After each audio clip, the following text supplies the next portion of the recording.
calling to order the open session of the Monday, February 10th, 2025 Kent County Board of Education meeting. I'm looking for approval of the agenda. Make a motion to approve the agenda, closed session. We're not, is there a second? I think that's President McGee. Yeah. Oh, I was, sorry, I read the protocols. It said to raise your hand and wait to be recognized, so I was trying to follow the protocol. Okay. Okay. I moved that 2 items be added to tonight's agenda before it's approved. The first was to introduce a policy review tracker to the board this evening, and the second was to address some questions I have about the Citizens Advisory Committee before we take a vote on any positions. I didn't understand the first one. Sure. It's to introduce a policy review tracker to the board this evening. It's a tool that I want to show the board for something to consider. I'm in favor for the policy tracker. What was the second thing? The second one was just I have some questions about the Citizens Advisory Committee before we take a vote on any positions. Did you want those added in public or? In public, closed session? yeah. I just have some Closed or open session? open. Open. Are you seconding both of them? I'm seconding both, yes. Is there any discussion? So you're seconding? Laura, Ms. McKenzie has made 2 motions. The Citizen Advisory Committee piece, I mean, you're going to discuss, there's... There's a vote tonight on the chair and the vice chair. Right. And so you're going to have discussion around that anyway. In open session. Is what you're asking for something different than that? I wasn't sure if it was strictly a vote or if we were allowed to discuss. That's why I just wasn't sure what was allowed during that time frame.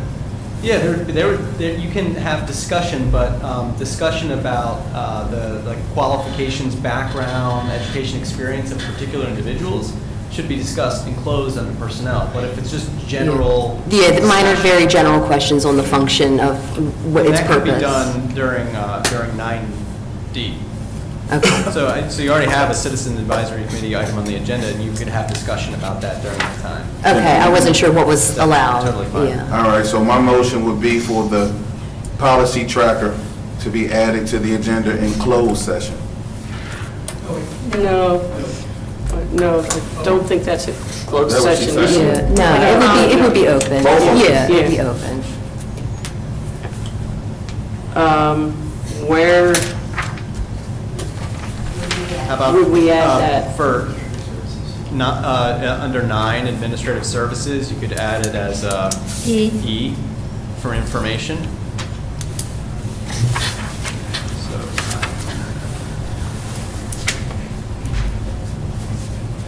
Ms. Manley, can you read the motion back to me? The first motion is administration recommends approval of the agenda. Ms. McKenzie has asked to add, she would like to introduce a policy review tracker to the agenda. For clarification, we're looking for approval for the closed session agenda. No, right we now. haven't got that far. All right, I don't understand Approve that. that Yeah. in closed session. Right.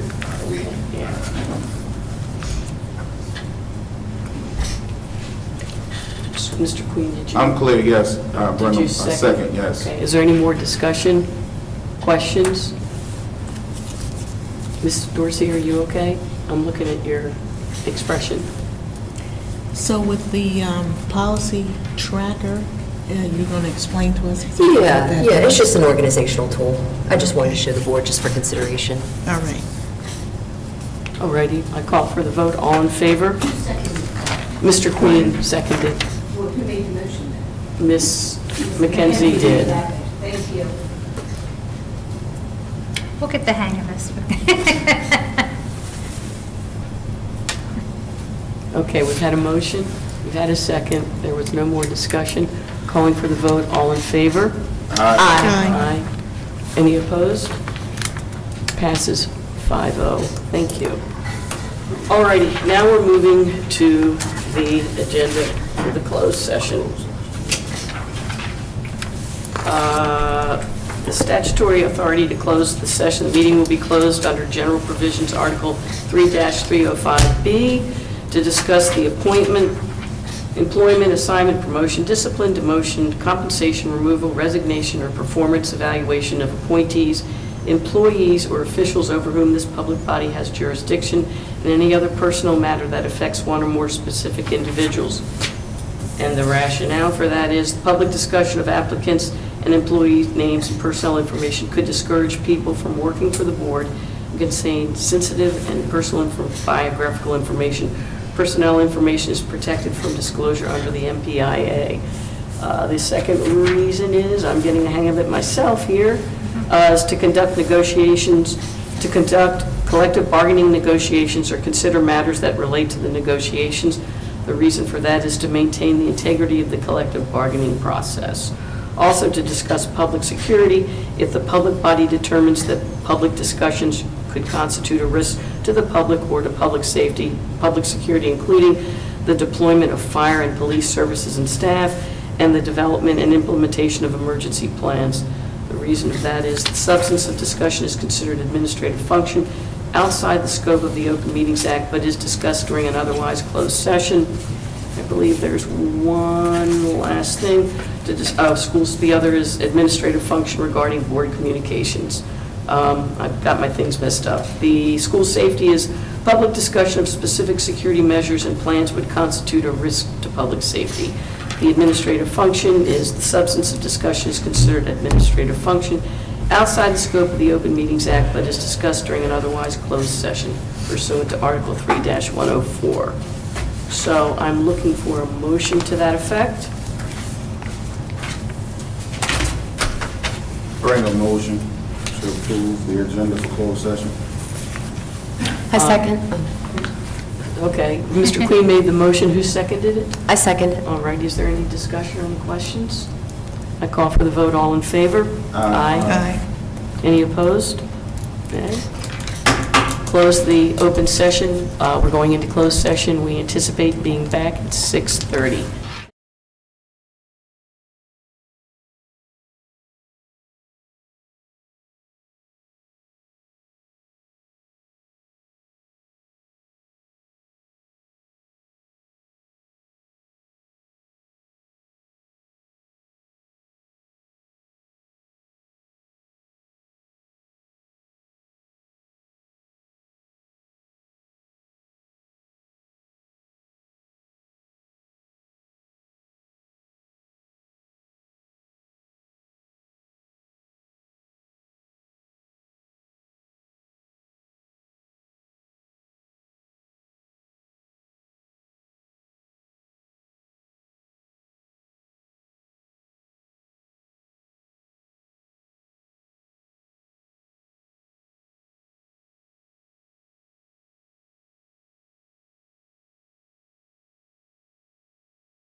I'm returning to the open session of the February 10th, 2025 Board of Education meeting. I apologize for the delay getting back into open session. The first thing I'm going to need is we're going to have to amend our open session agenda. The first thing I need is a motion to add a closed session to follow the open session. I bring a motion to add a closed session after public session to the agenda. Is there a second? I second. Is there any discussion or questions? All righty. I call for the vote. All in favor? Aye. Any opposed? That carries unanimously, Ms. Manley. I'm also looking for another amendment to the open session. There's a agenda item, Town of Rock Hall Police Department, MOU. That issue needs more legal advice. I'm looking for a motion to remove that from this evening's agenda, open session. I make a motion to remove the Rock Hall Police Department MOU. Is there a second? Before our second question is, who needs more time? Us, because it's a legal issue? Or Yes, yes. So advice of our counsel is that they just need a little bit more time to review, because we got the MOU this afternoon, so. I second that motion. Any discussion or questions? I call for the vote. All in favor? Aye. Aye. Anybody opposed? Thank you. Alrighty, the first order of business is to report on the closed session. Kent County Board of Education met in closed session to discuss personnel issues to be voted on in open session, to discuss ongoing negotiations with Kent County Public Schools Bargaining Unit and administrative function, and to discuss school safety and security measures. No action was taken in closed session. The next order of business is the Pledge of Allegiance. Ms. Swanson, would you lead that, please?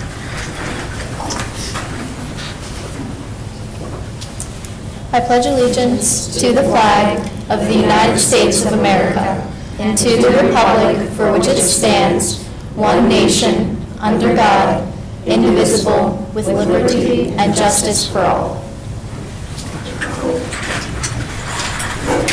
One other thing I might mention that happened when we convened at 5:30 was we made an addition to the open session agenda at the request of Board Member Laura McKenzie to add discussion of a policy review tracker. So that'll follow, that'll be number E under 9 Administrative Services.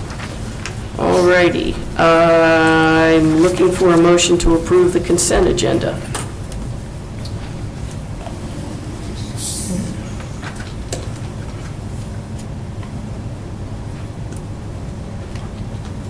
For the consent agenda, is that for the donations list? There are 3 items under the consent agenda: approval of the the minutes of our open meeting of January 13th, donations, and the personnel actions that we discussed in closed session. I bring a motion to approve the consent agenda. Is there a second? I second. Is there any discussion or questions? Call for the vote. All in favor? Aye. Any opposed? Motion carries. Public oh, Shazam, sorry about that, I'm still learning the ropes here. Ms. Swanson? Aye. Thank you very much. The next order of business, public participation. Mrs. Manley, has anyone signed up?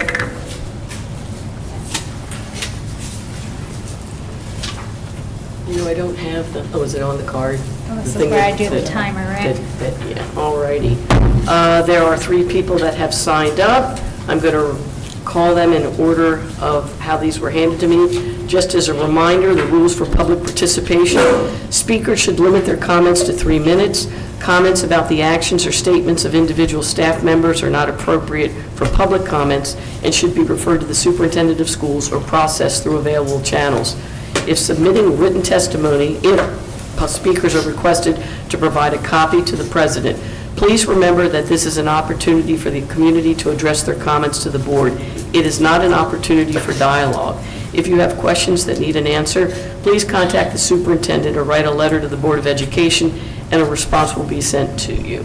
So, all righty, the first person is Robbie Bear, and the topic of her testimony is SOS for Kent County Middle Schools.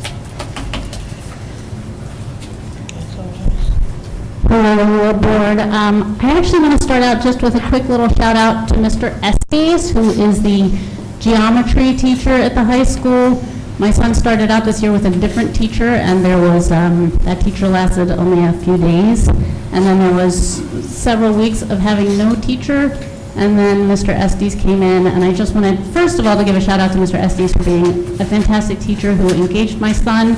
It was STEM geometry, and my son is, unlike my daughter, doesn't love everyone, so I appreciate that he worked really hard to win over his students. I also wanted to give a shout out to all of the people who helped make that happen. I'm sure it's hard to find somebody to take that job at the beginning of the school year, once the school year has started, so shout out to our HR folks, and also to the other math teachers who stepped in for those weeks. So I think that was really awesome about everybody kind of coming together and making that happen. And also just that Mr. Estes is a fabulous teacher, and I hope we can hold on to him. As for SOS, I just wanted to familiarize all of you with the work that we do. We support our schools. And for this, the HB 0736 SB 0843, the local cost share for the middle school bill, we worked, I know that KCPS put out well, I don't know, a piece of, what is it called? Really like a survey call to action around Call to written action. testimony. Yes, and so you all had 500 people sign up? 524, did I get that? 42. 550, yeah, to sign that testimonial, so that is awesome. At SOS, we try to encourage people to do their individual testimonials, so I think we got 43 testimonials individually submitted, and we also have signed up Alden to do an oral testimony, and also my husband Matthew is going to go over and do a testimony. So we also want you all to know that we all know we didn't have very much time to pull that together. But hopefully for the Senate bill, we will have a little more time to prepare, and we are ready to help you guys to get the word out and to get as many people as possible signed up, and to let people know how important this is to our community. So please call on us, because we are there, and we are, we have several thousand people in our Facebook group, and we have access to a lot of megaphones. So that would be great for you to call on us, so please do. I think that's all. Also, just, thanks for all that you do. We appreciate you. Thank you very much. Our next speaker is Bill Fluke, who is here to talk about the middle school bills.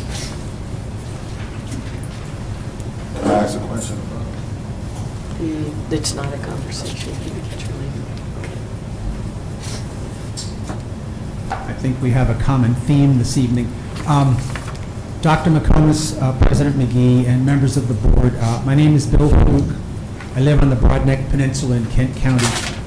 I'm speaking this evening as a private citizen who wears a lot of hats.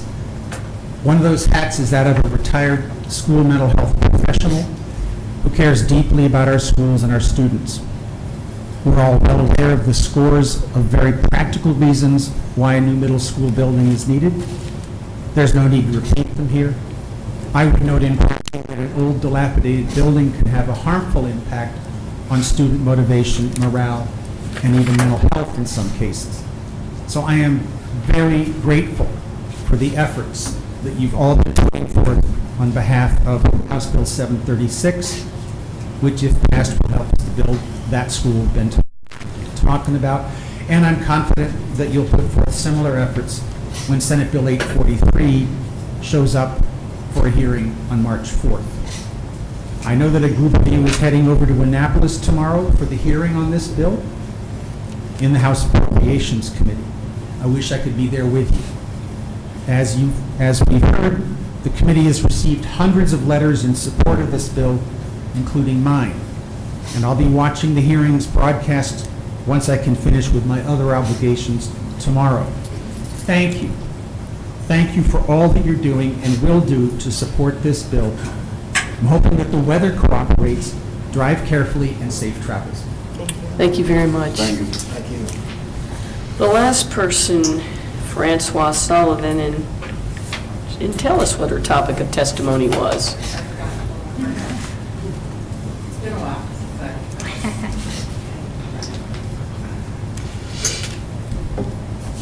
Good evening. I am wearing a couple different hats tonight as well. You each see these beautiful calendars at your spot. Sumner Hall asked me to distribute those. They're from the Equal Justice Initiative, and they provide us with these calendars every year, and I had the pleasure of being able to give them to you tonight. So Sumner Hall wanted to pass those along to you.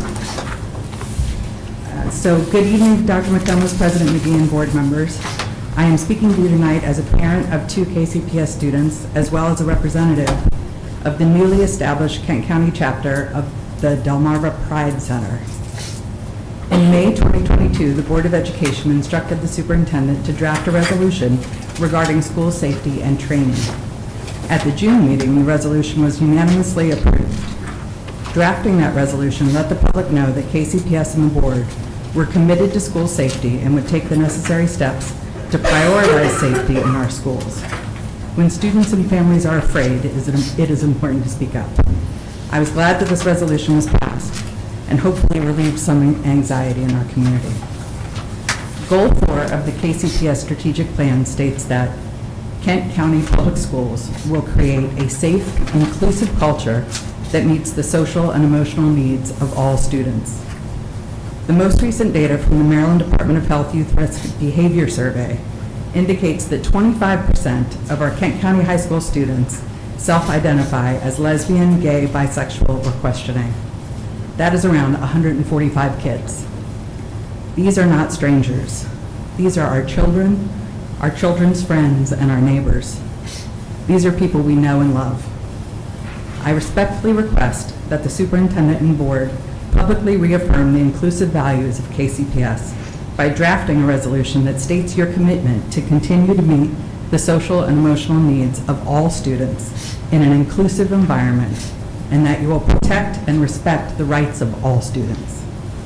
I know that this request requires discussion, and I look forward to your response on this matter, as do many others in our community.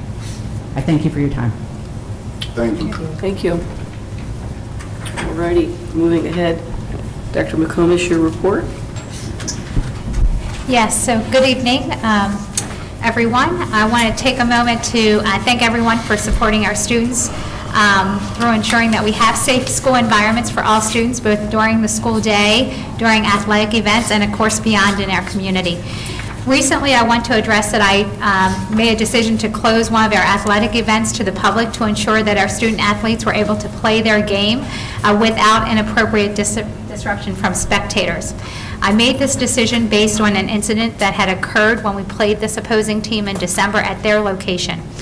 I understand not everyone agrees with my decision when I choose to close an athletic event, but I want to be absolutely clear. I will make decisions in the best interest of our students, whether or not those decisions are popular.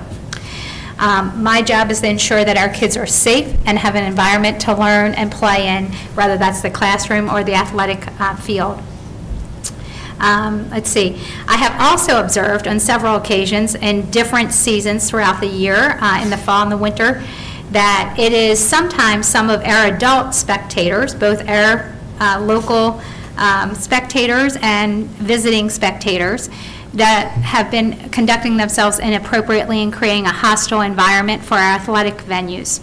And I have to say, this kind of conduct by adults, I have very little patience or tolerance for.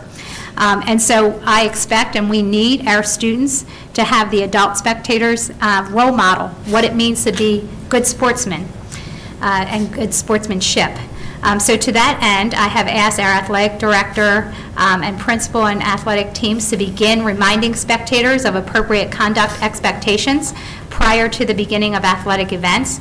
And for those who cannot conduct themselves appropriately, we will be asking them to leave the venues because we're here to watch kids and support kids. We're not here to act inappropriate and model poor sportsmanship. And that's where I stand on the issue. Additionally, I also want to encourage any of our immigrant families to ensure that their children are attending school. For those families that were feeling uncertain, I appreciate our one liaison reaching out and supporting them and making sure our students have an opportunity to come to school and feel safe every day.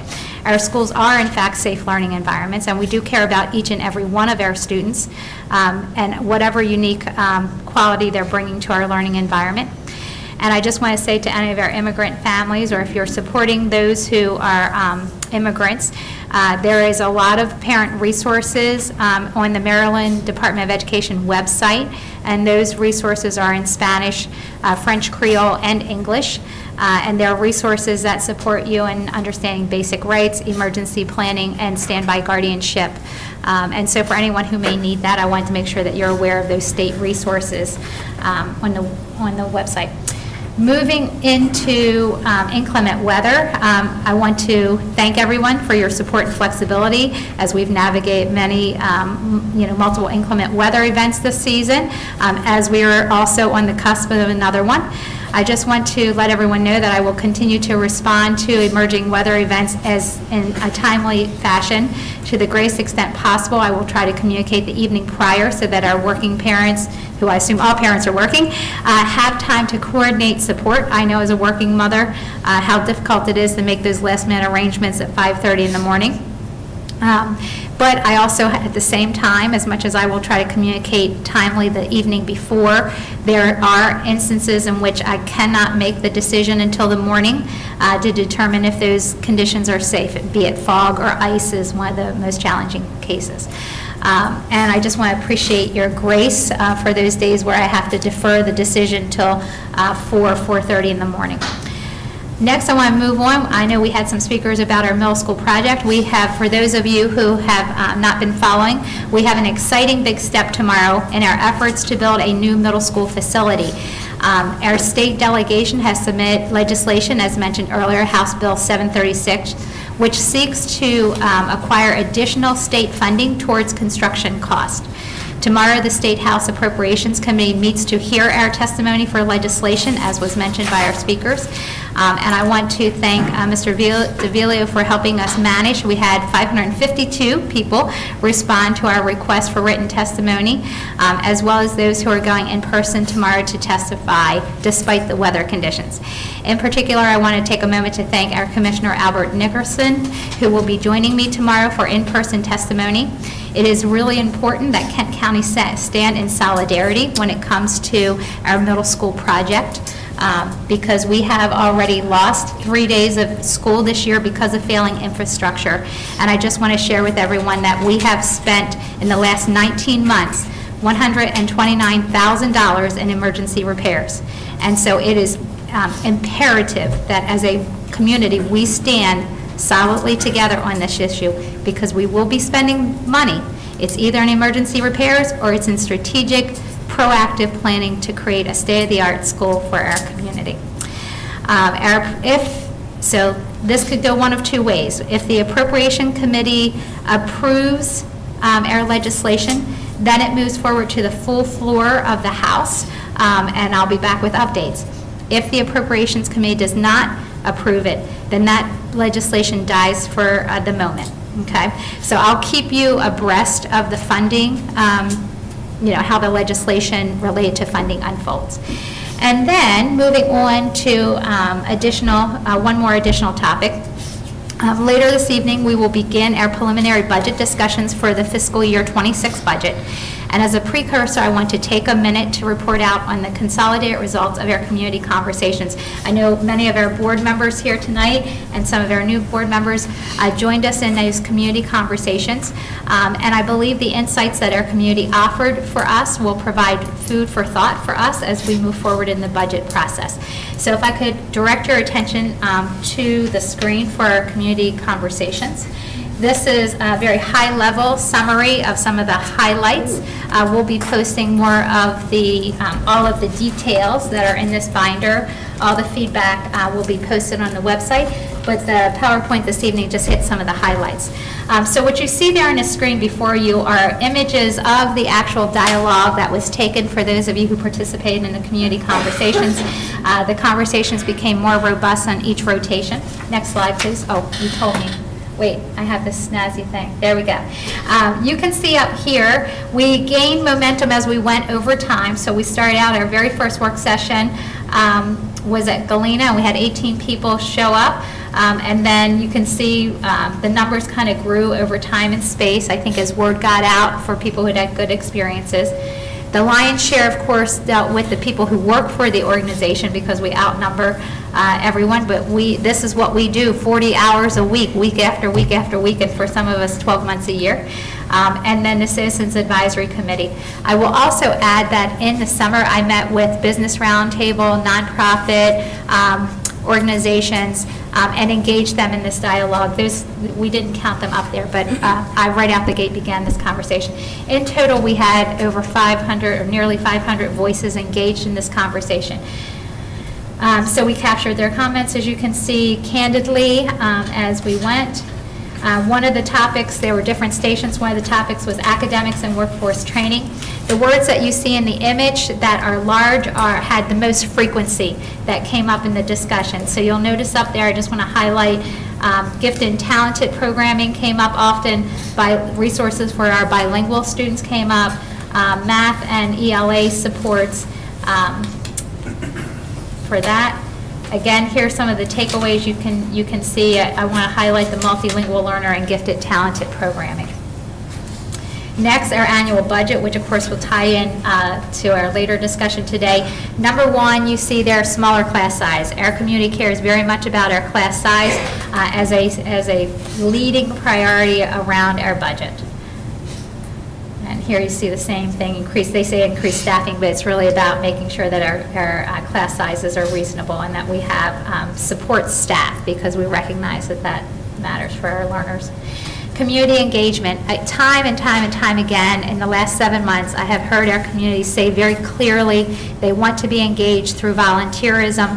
I do want to dispel a little bit of a myth. We do already have over 200 volunteers in our schools already, but we are always looking for helping hands. So I just want everyone to know that I am working on a solution to continue to help support our community's commitment to support our schools.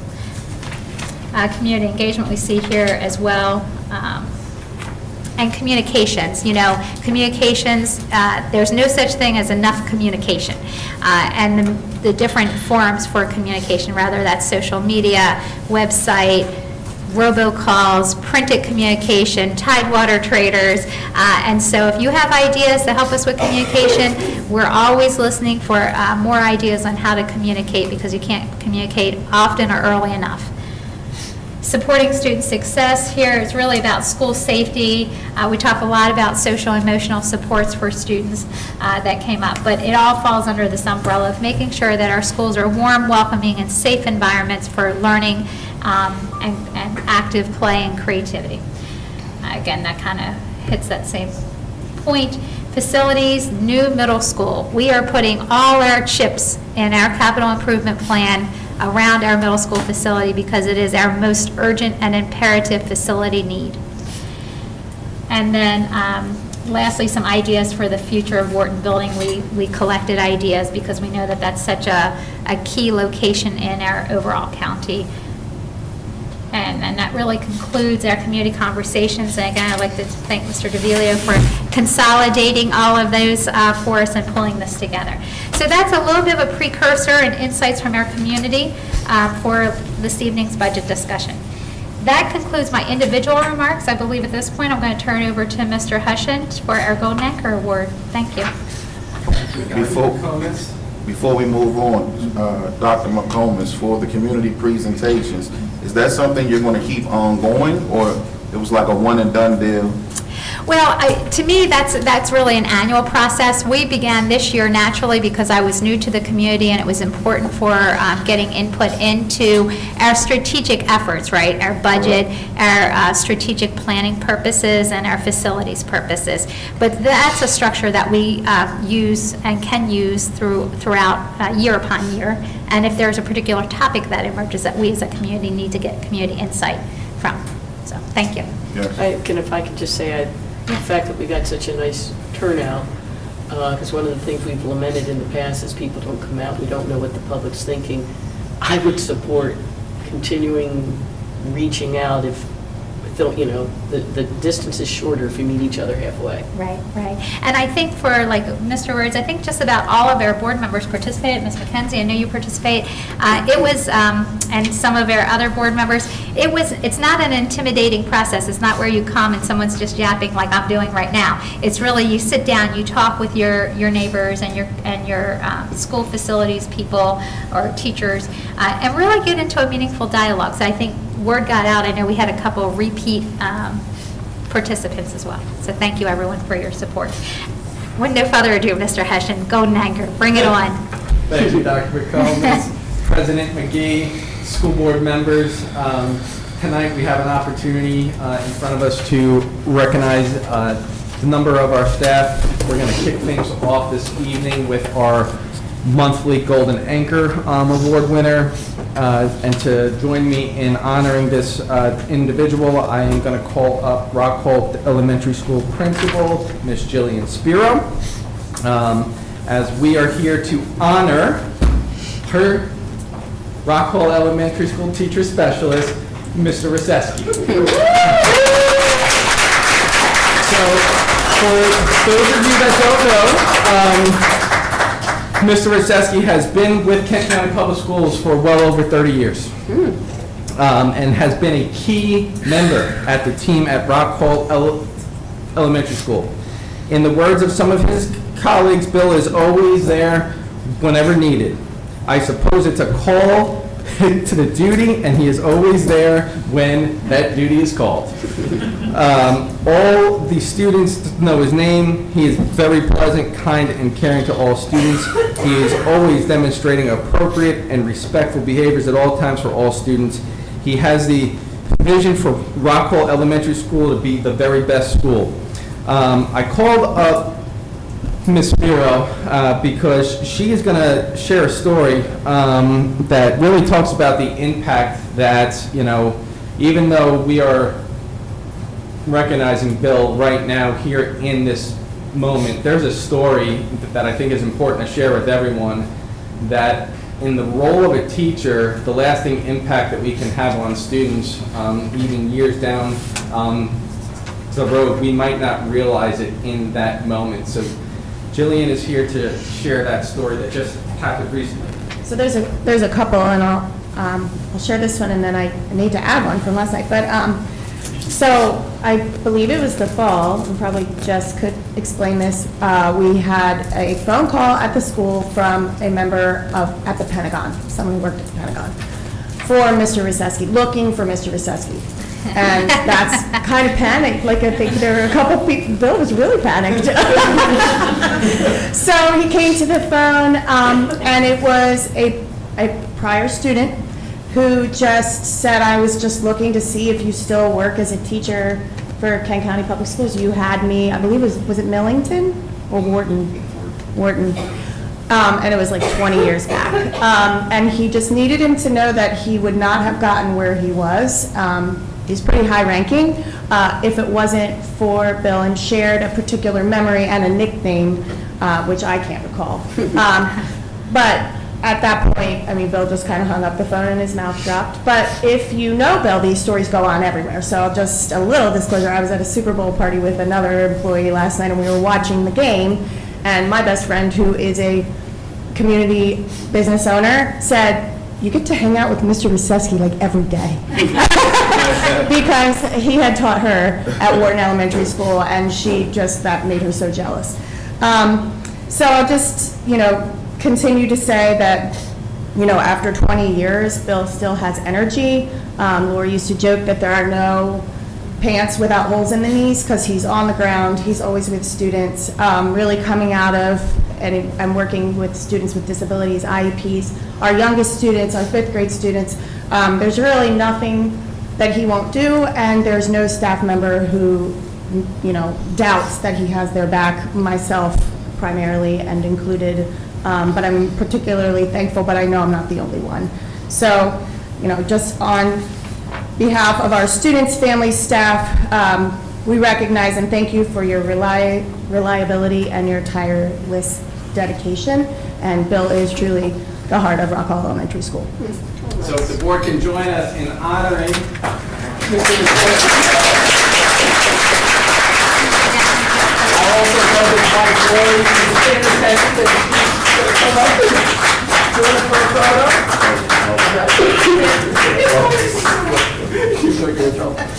Thank you. There you go.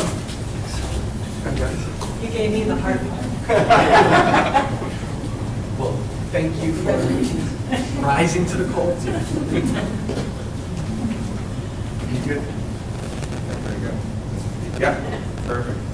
All right, everybody look at me. Big smiles. Thank you.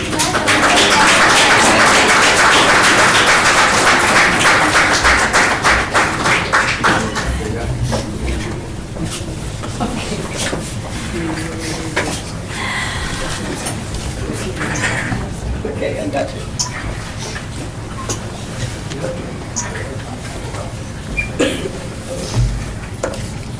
National Board. All right, in more exciting news, we're going to shift gears here to honor a number of staff who have gone on a journey over the last few years. Back in 2022, when everything was really starting to roll out with the blueprint, we talked internally and strategically about how we were going to start to work to put some of the initiatives in place, more specifically how we were going to support our staff that wanted to pursue national board certification. And just as a reminder, the blueprint, one of the big things that it calls for is for teachers to be incentivized to pursue this national board certification. So fortunately for us, when the LEADS grant first came out, we strategically thought about using those funds of how we can start to build a structure here in Kent County for only our staff here in Kent County. And we were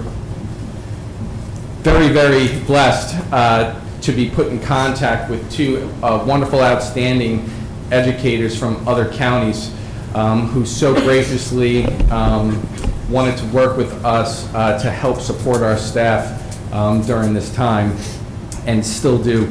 Currently, we have over 30 people involved in the national board process. This past December, we had a total number of 6 teachers who started in our first cohort back in 2022 finally achieve national board certification status, in addition to one of our elementary school principals who achieved her maintenance of certification, which is basically after you go through your first cycle of being certified, there's another rigorous process you have to go through just to maintain that certification.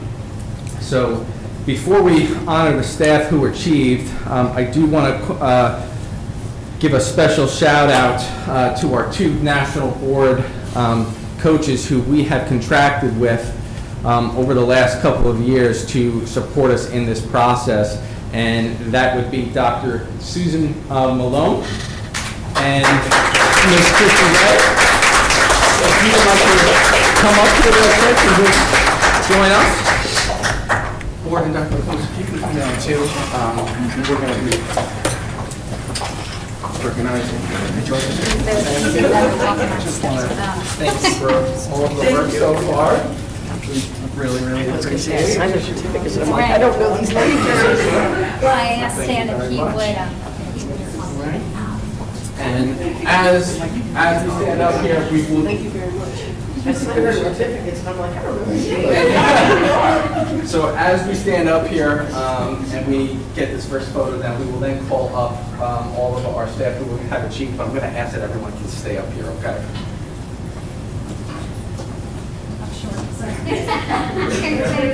All right, everybody look at me, big smiles. Thank you for Stay.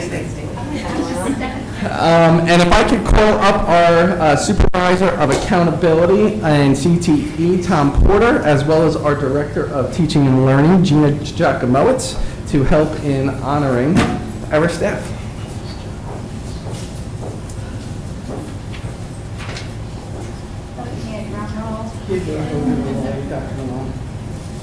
So first, we would like to call up our Rock Hall Elementary School Principal, Jillian Spiro, who has maintained her National Board certification. And for doing so, we would like to honor you with some small gifts.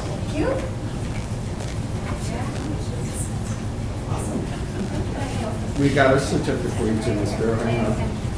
So we would like to give that to her.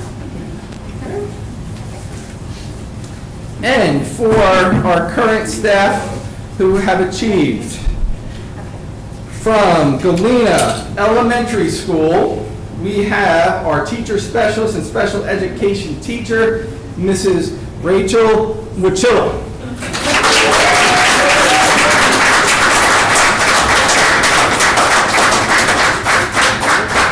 Joining Rachel from Galena Elementary School special education teacher, Sarah Brock.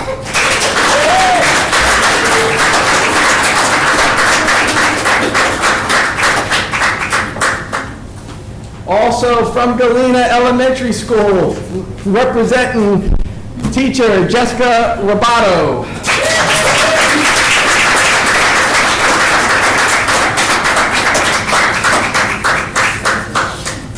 From Kent County Middle School, science teacher Katie Hughes.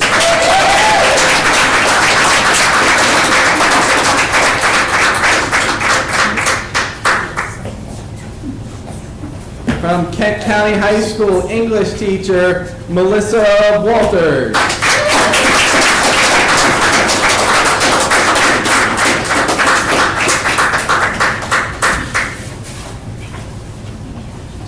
And last but certainly not least, our Energizer Bunny of the entire school system, Miss Karen Saunders.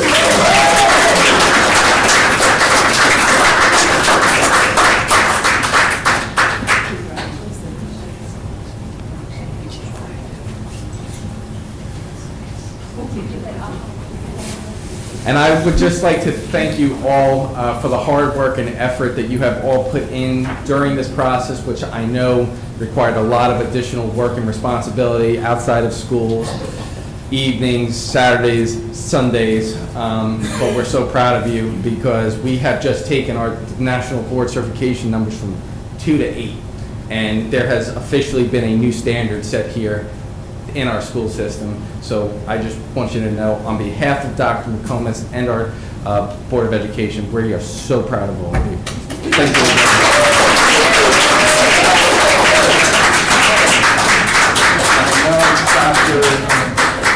Got a little extra something, guys. Oh, good. All right, everybody look at me. Smiles, here we go. All right, thank you.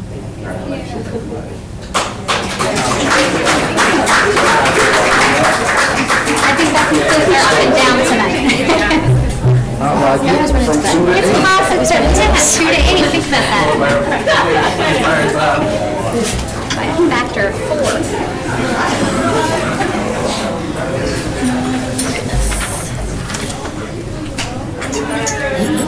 Okay, thank you everyone for the up and down, good celebrations.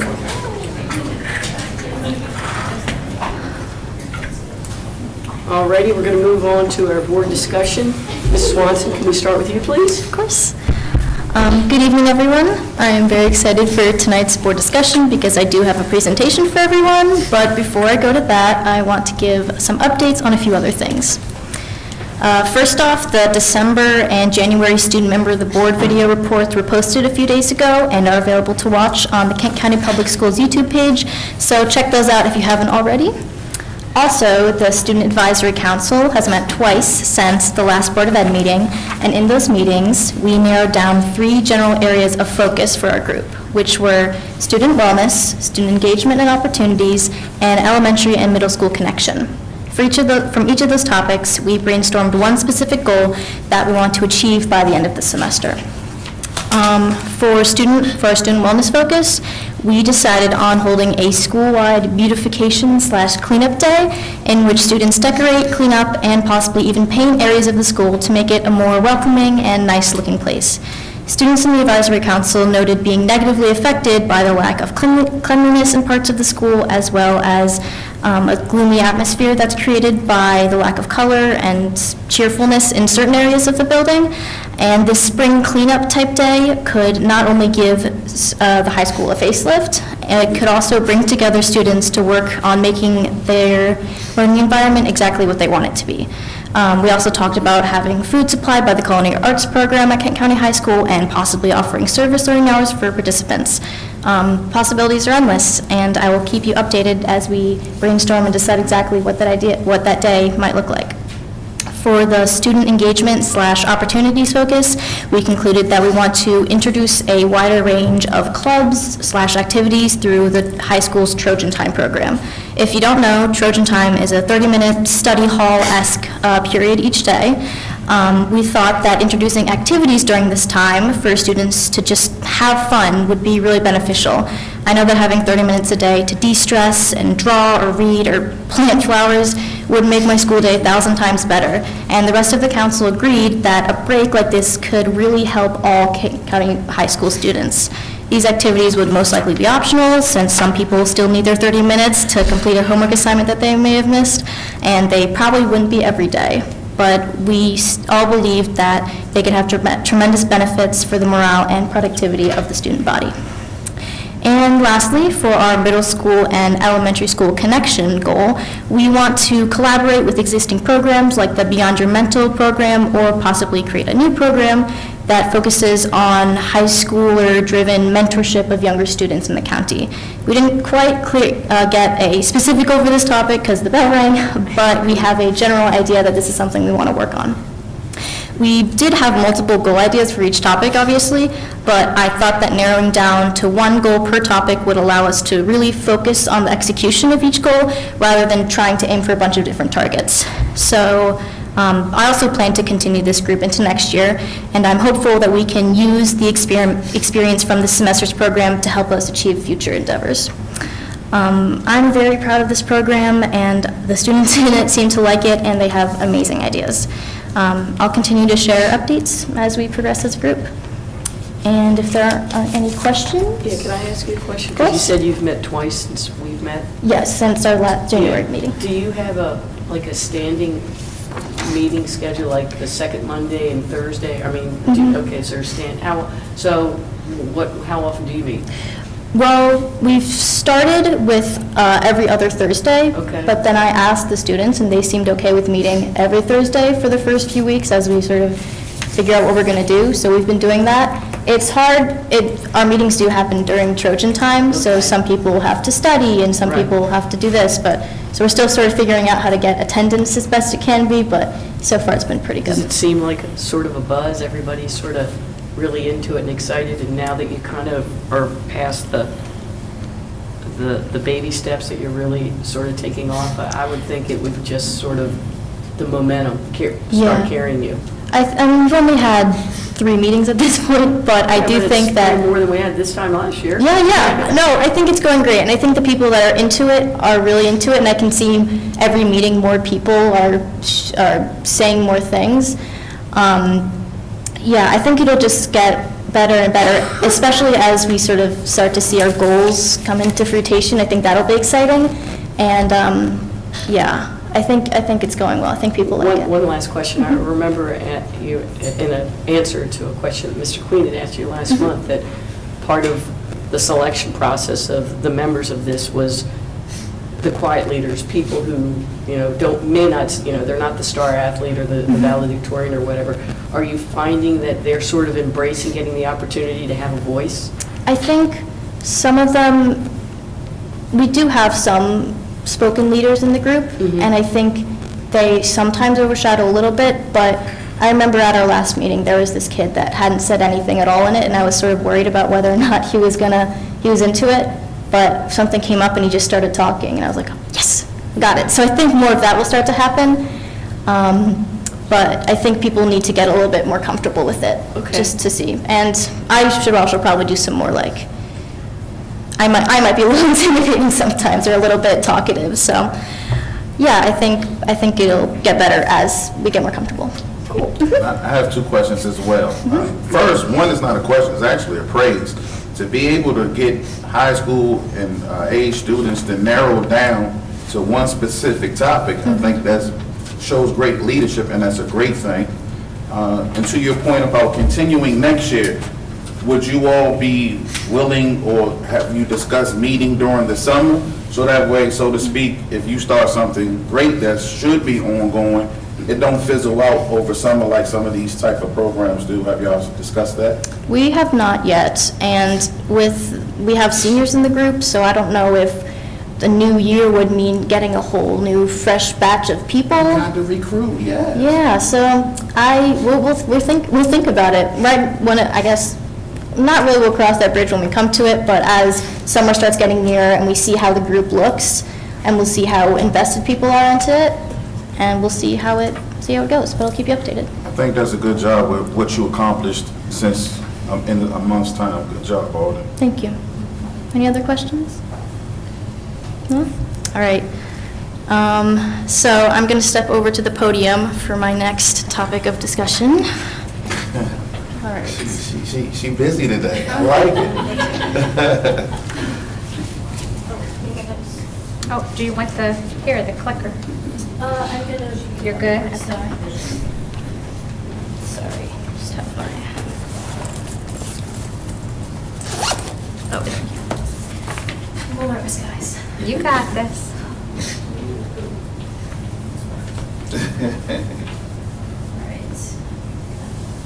All right. Everyone hear me? All right. Right now, I'm here behind this podium as a student, not as a student member of the board, just a disclaimer. And I'm here to tell you about a program coming to Kent County High School, or Kent County in general, the American Exchange Project. Before I get into what the American Exchange Project is, here's a story of how I found out about it. A few months ago, I attended a conference with my parents and got a chance to see a presentation on the American Exchange Project by David McCulloch III, the program's co-founder and CEO. I really enjoyed the presentation and thought that this program sounded absolutely amazing, especially for Kent County high school students. I actually got the chance to meet David, who's super nice and super passionate about this program. So, what is the American Exchange Project? This program sends high school seniors on a week-long trip in a community in America drastically different from the one they live in, and welcomes a group of students from other parts of the country to their community for a week. So, a group of Kent County high school seniors could have the chance to spend a week in Los Angeles, California, New Orleans, Louisiana, or even Anchorage, Alaska. And Kent County would have the opportunity to showcase all of the amazing experiences that we have to offer to a group of students from all over the country. The goal of this program is to diversify and expand the perspectives of students by giving them a chance to experience a community completely different from their own. The best part, it is completely free to students. So, how does all of this work? As I previously mentioned, there are 2 weeks of programming involved. Travel Week, in which our students go to their assigned host town and spend a week in that community, and Hometown Week, in which Kent County will host students from other communities throughout the country in their travel weeks. All activities on the American Exchange Project itinerary for both Hometown and Travel Week will fit into one of the following categories: cultural immersion, community events, professional development, and volunteer/service. That said, each itinerary is unique to each town. Travel Week and Hometown Week both take place during the summer, and all the students who participate are high school seniors who have just graduated. Side note, this program is set to come to Kent County in the 2025-2026 school year, meaning that the senior class of 2026 will be the first class to participate, which is my class. So all this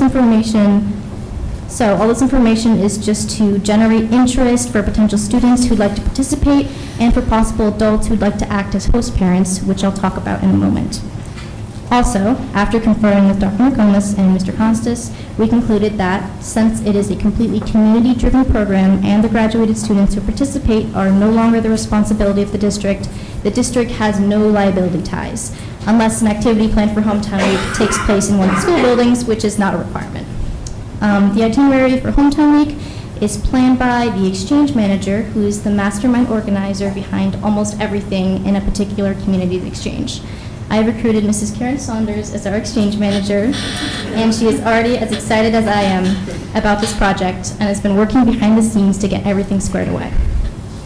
And yes, this program is actually free. Due to the generosity of many donors, the American Exchange Project is able to provide us with funds to pay for airfare, meals, housing, local transportation, and fees for events and activities.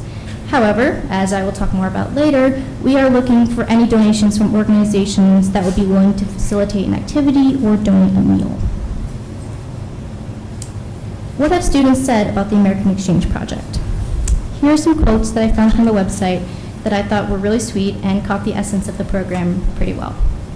Owen, who traveled from Albany, California to Riggins, Idaho, thinks that this program should be more common than the prom. He said that it was one of the best things he's ever done for himself. Zach, who traveled from Kilgore, Texas to Albany, California, said that every AEP year has one thing in common that truly unites us. We are kids just being ourselves and trying to find out our next steps in life. I've been able to learn that even with our geographical differences, we are not all that different. We are all American.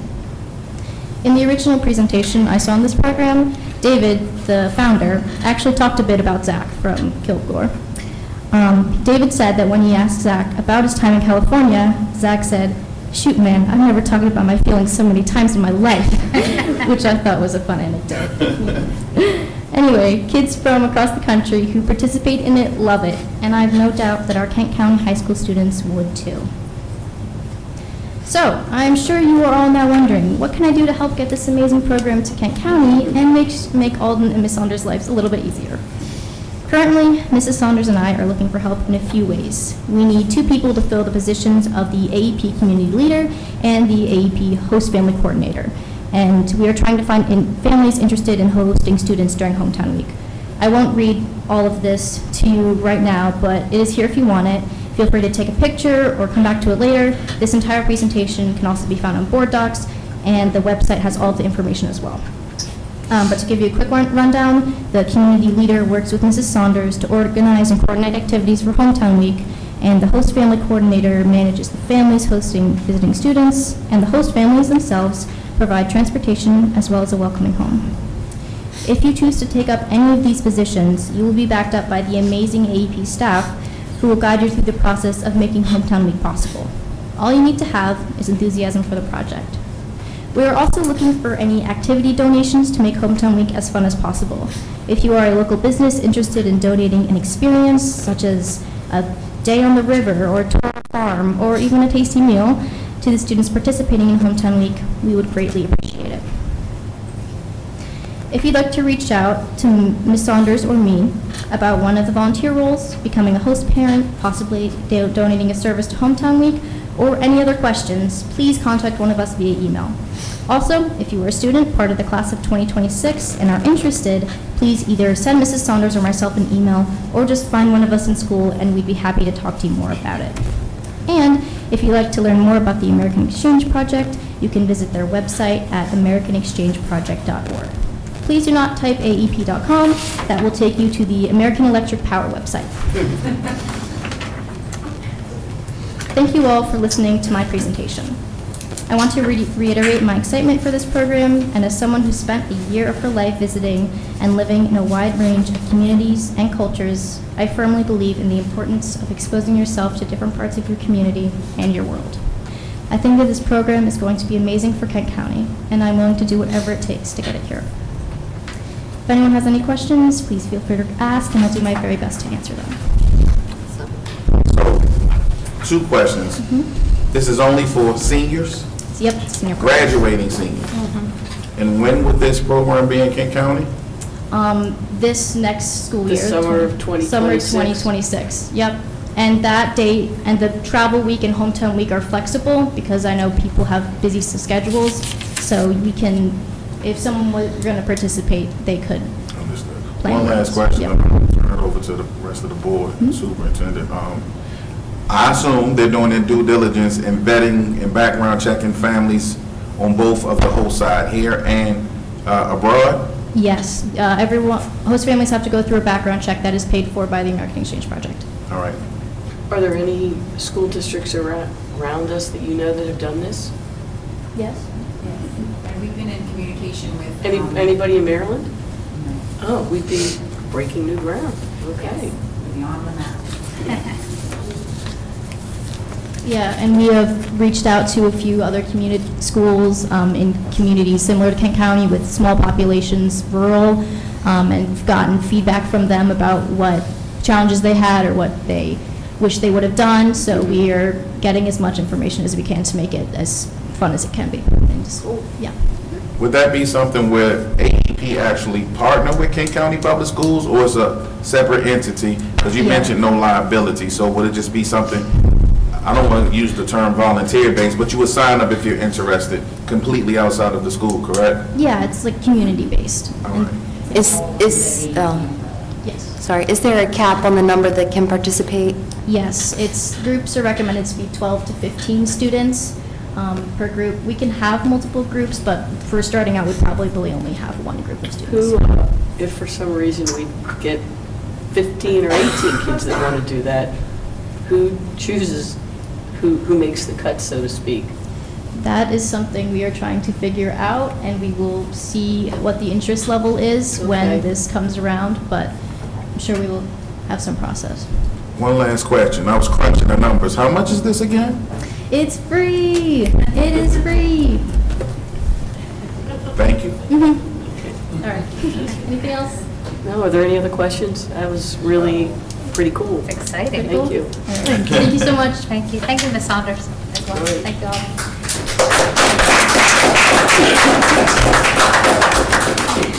All righty, we'll keep going with our board discussion. Mr. Rhodes?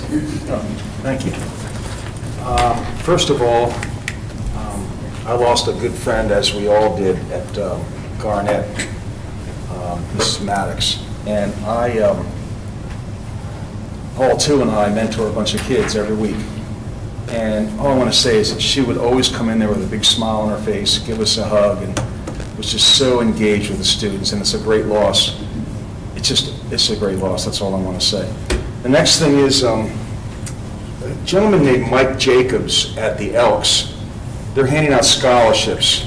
They have $2,000 each scholarships for mechanics, welding, vocational, food service, and I'm hoping that the high school, they engage this guy, because last year he had this money and they didn't give it all out, and it's a lot of money, $2,000. So if a student goes to Salisbury or goes to any vocational school, they have a $2,000 check sent to the school, and I'm really hoping that this will work. There's other scholarships out there, but we have to get our students, and especially the parents, push the students to come in and do this, because I went to the awards last year, and we need more participation.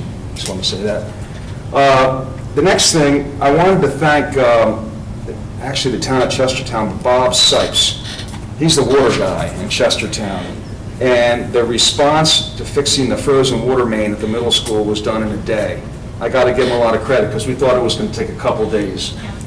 There's a lot of potholes out there and some water still leaking, but the school is open. So I just want to thank Mr. Sipes. I think he did a wonderful job. He works hard. The next item I have, I don't know what's going to happen, but it looks like there might be a presidential directive to shut down the Department of Education, and I hope that doesn't happen.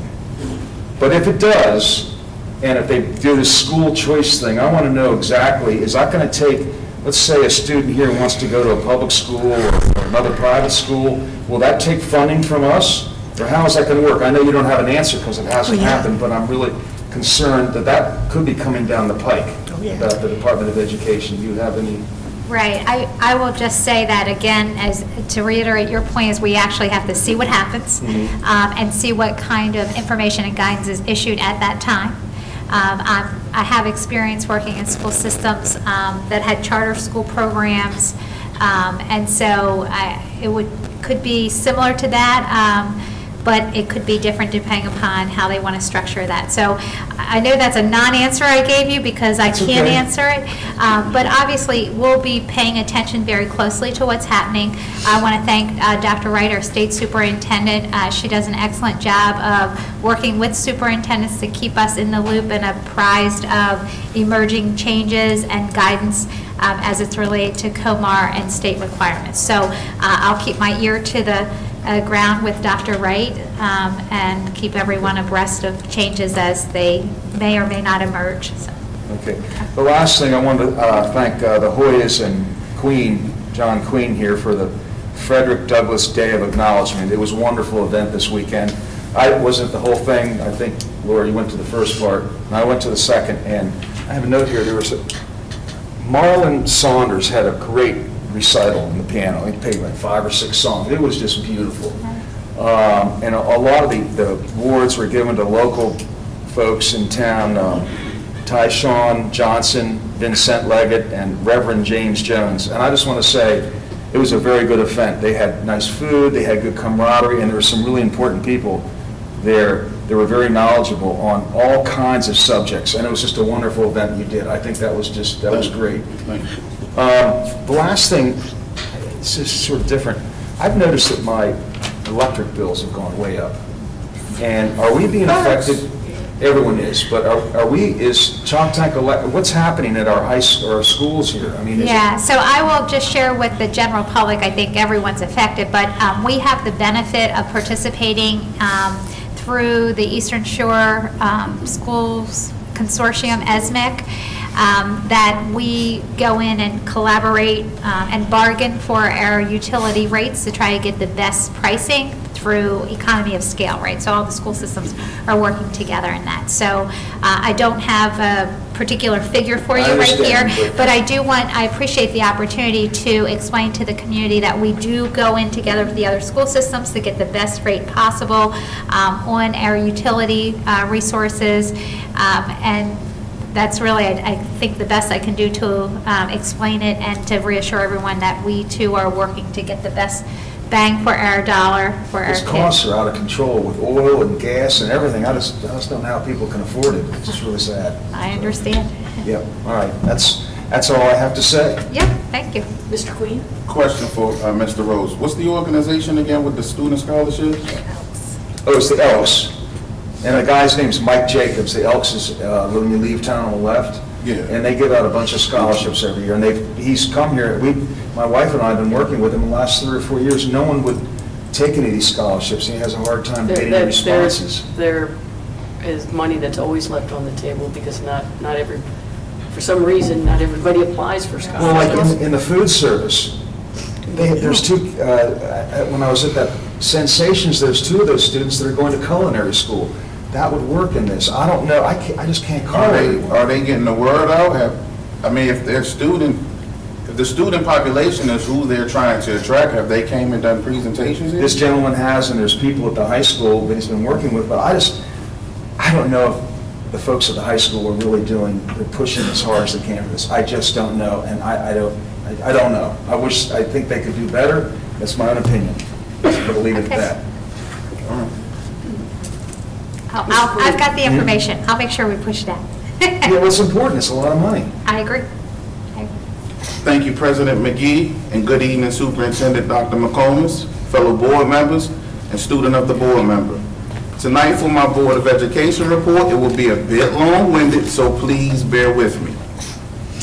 First, I would like to say condolences to Vanessa Maddox, her family, friends, colleagues, and it was a joy to see the shower of empathy in the community for her passing.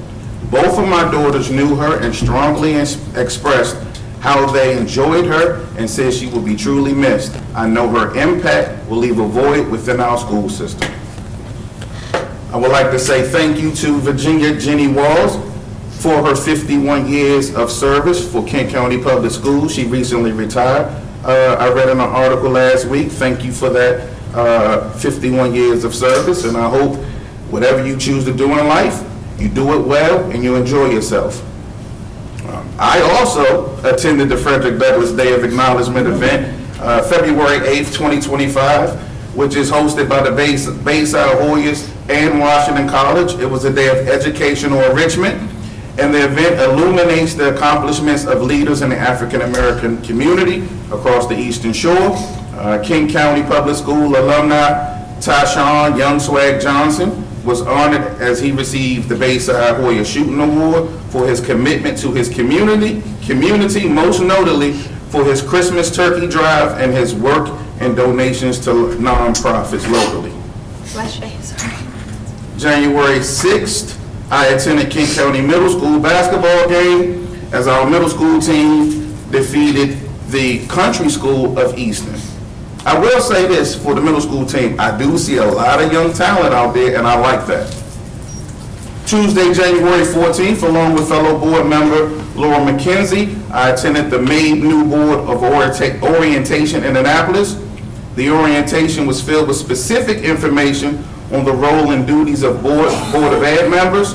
It was a lot of information, a lot of circumstances, philosophies, and great engagement from the presenters and the Board of Ed members from across the counties attending the event.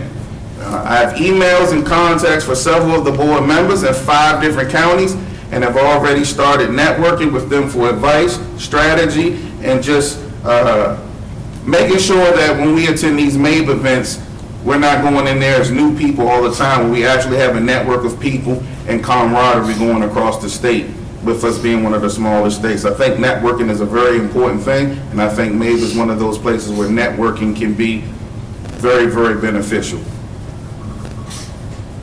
I conducted a school visit with Dr. McComas since my last board meeting and visited Rock Hall Elementary, Garnett Elementary, and Kent County Middle School.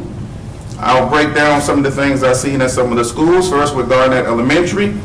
I enjoy the leadership I see from Brenda Rose, and I've witnessed that firsthand for a few years now, with both of my children passing through under her leadership, and I know probably know the most information about Garnett. What I did enjoy hearing from Brenda Rose was Garnett's commitment to not being at the bottom of the barrel in academics and in state testing, and to see the excitement in the building from their improvement, that they were excited about not being on the bottom anymore and making the steps they have made. It was real refreshing to see from Garnett Elementary and everyone in the building. Rock Hall Elementary, to Principal Gillian Sparrow, congratulations in the Philadelphia Eagles. That's just a little bad for her because some of the teachers and students were wearing Eagles gear and they flooded the building. Because of me, of course, wearing a Commander's hat, a student literally walked by and chanted, "Let's go Eagles!" But with that, in all seriousness, this was my first time in Rock Hall Elementary in any capacity past the main lobby. And I will say, as someone who was big on community, I was impressed with the community vibe that school and that leadership had to offer. To be able to coexist with things like Chop Tank and other community organizations that I heard about is exactly how I envision our public school systems being as the top resource provider in Kent County. So I would say excellent job to Rock Hall. I did enjoy what I seen there. Kent County Middle School. I know for a fact 3 to 5 years ago, the middle school behavior was an issue. The respect and the overall culture was out of control. Principal Buckle and Kevin Mellon have done an outstanding job in righting that ship, and it needs to be acknowledged. For most leadership, that would have been enough would have been enough to just right the ship, and they would have stopped there. However, speaking with Principal Buckle and hearing his leadership and having the teachers at the middle school committed to a rigorous teaching environment lets me know that we may have the right team leading that middle school. Now that we've discussed the good, I would like to discuss my concerns. Our public school system is at a crossroads. With pending funding looming for construction of a new middle school, concerns with immigration within the Hispanic and Latino community, the over-exaggeration of political views, 2 new board members, a new superintendent, and uncertainty about the vision of Kent County Public Schools. I challenge the leadership seated here today, which includes myself, to step up to the challenge.